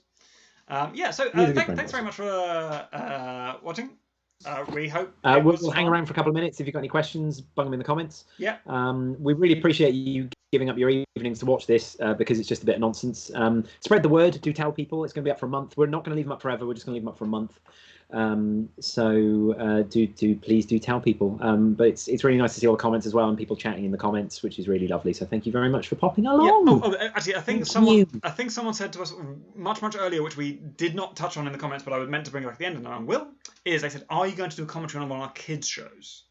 And yes, no. And the reason is, basically, like, even though we're not super busy at the moment, we are still performing a lot of our kids' material and all material that, while it doesn't look like that, and our kids' shows are still out on tour or will be at some point in the future. So we don't really want to share them on the internet because we want people to pay to come and see them live because they're better live at some point. Whereas this material, we're happy to talk about sharing on the internet because even though we still do some of these tricks, those tricks now look so different to how they will have looked in a village hall in Cheshire that I don't think you'll spoil. Like, watching this has not spoiled the full touring version of Time Traveling Magicians. It is a much bigger, grander show now than it was in 2010. But our current material, we're not going to be rewatching. We might, if people like this and we want us to carry on, we might try and find some other bits and pieces from our back catalogue and watch through them and comment on them. Who knows? Yeah, we might do. We might try and do bits every now and again. We might do the Christmas show that we've just been performing, or we might do the actual Christmas show that we do sometimes. We'll see how we're feeling about stuff. You know, if we're going to do the Christmas show, we'll definitely do it in like March, because then it's out of season. Yeah, so maybe we'll do it out of season. Yeah, I can imagine doing that. Couple of questions. Are you going to do a giveaway for the math book? We're not actually going to do a giveaway for the props, because they're just sat here, and we might need them again at some point. Maple Syrup, was it scarier doing the small shows where you can see every audience member, or ones in big rooms? The scary shows where you're doing something new, or there's something riding on it, which is silly because there's something riding on every show, which is the enjoyment of the audience. But if it's something new, that's scary. Or if it's like if you've got someone important in who needs to see the show, which or is your parents. a nonsense. Like there's always that weird thing of one of the things that really love you, Dad, hate doing shows for you. Yeah, basically, there's nothing worse than having family members in, or even just old friends who know you not as performers, because your mum's watching this. I know my mum's watching this, but it just feels really fake, because most people know us as Morgan and West. I'm not a time traveling magician. You know I'm not. So that's really odd. But it's not really scary. The hardest gigs are ones where you have like a very small audience relative to the space. Because 20 people in a 30-seat room, fine. 20 people in a 100-seat room, tough. You know? Hard. Much harder. But it's when the audience are aware of the room they're in. Yeah. Because the aim with all of this live stuff is that you're trying to make people enjoy the moment, aren't you? That's the thing. All live shows are trying to make people lose themselves in the moment, and that's harder when you have to battle the room as well. It's why it's like difficult when people, like, someone sits right at the back, because then they're kind of watching an audience watching the show, which is a weird dynamic. And so much of it is about being there. And even if it's in a village hall, we tried to create a thing that felt like a moment in the space and make it feel very like this amazing thing that happened in the village hall on the weekend. But it you know, as a lot of shows. Oh, you've just a video's something's happened. Something's gone weird on the feed. Well, there you go. It's overlaid with a thing. That's odd. Oh, well, we'll see. Maybe it hasn't. Maybe it's just you. Well, we'll see what happens. Maybe it's just me. Clive Parkin asks, Am I Freak asks, have you used Darcy clothing for costuming in the past? So much. These days we buy all of our shirts from Darcy clothing. Just shirts and occasionally cravats. But they do good removable collar shirts, period shirts. So we were put on to those by Kate Palmer, who designed our costumes for Clockwork Miracles and Crime Solve and Grand Adventure, which Grand Adventure, which will be in 2 weeks and 3 weeks' time. So we will make lots of reference to Kate in a couple of weeks. But yeah, she put some Darcy clothing. We bought a lot of shirts from Darcy clothing in the time, because I make a lot of our costume, but making shirts is a huge pain. So to hell with that. Joel asks, is there much you carry over from each tour, or do you make a conscious effort to new material? If a show's got a new title, different title, it's an entirely different show. The Village Hall circuit, we were less worried about that in the beginning, but then we did start changing the title up if it was a completely different show, because we had 2 different shows that we toured for a while, Time Travel Magicians and Parlor Tricks. So, and that's our repertoire at the moment is our evening shows, Time Travel Magicians and Parlor Tricks, 2 completely different 90-minute shows. Kids shows, Up Your Spiffing Spectacular Magic Kids for Kids and Childish Grown-Ups, and More Magic for Kids, 2 completely different shows. Sort of Christmas Carol Magic Show, completely different show. Unbelievable Science, completely different show. Yeah. So because we like again, we think of ourselves as a theatre company first and sort of magician second, as it were. And so our thing is like the title should tell you what's in the show. If you've seen it before, you should go, oh, that. But when you're performing to 20 people in Cheshire in the weekend when you've been working all the week, we're less worried about that, because we're mainly using these gigs to run in material. Best magic book by Parlor Tricks. I think we mentioned this last week. For me, it's The Mental Mysteries of Hector Chadwick. I mean, can I say 8 books at once? Because if so, it's got to be a Tarbar Course in Magic. I love Tarbar Course in Magic. It's really good. Yeah. And House of Mystery. The House of Mystery book is great as well. Really good. Yeah, there's loads of good books, but I think Tarbar, just because it is such a correspondence course. Yeah. Can you get Parlor Tricks signed if you attend a show? Yes. We're as long as it's not COVID times, we are outside after every show saying hello to people and thank you people for coming and all that sort of thing. Pat's going to come in disguise next time, which would be good to know. So we've got advance on all of Liam asked us, so we had...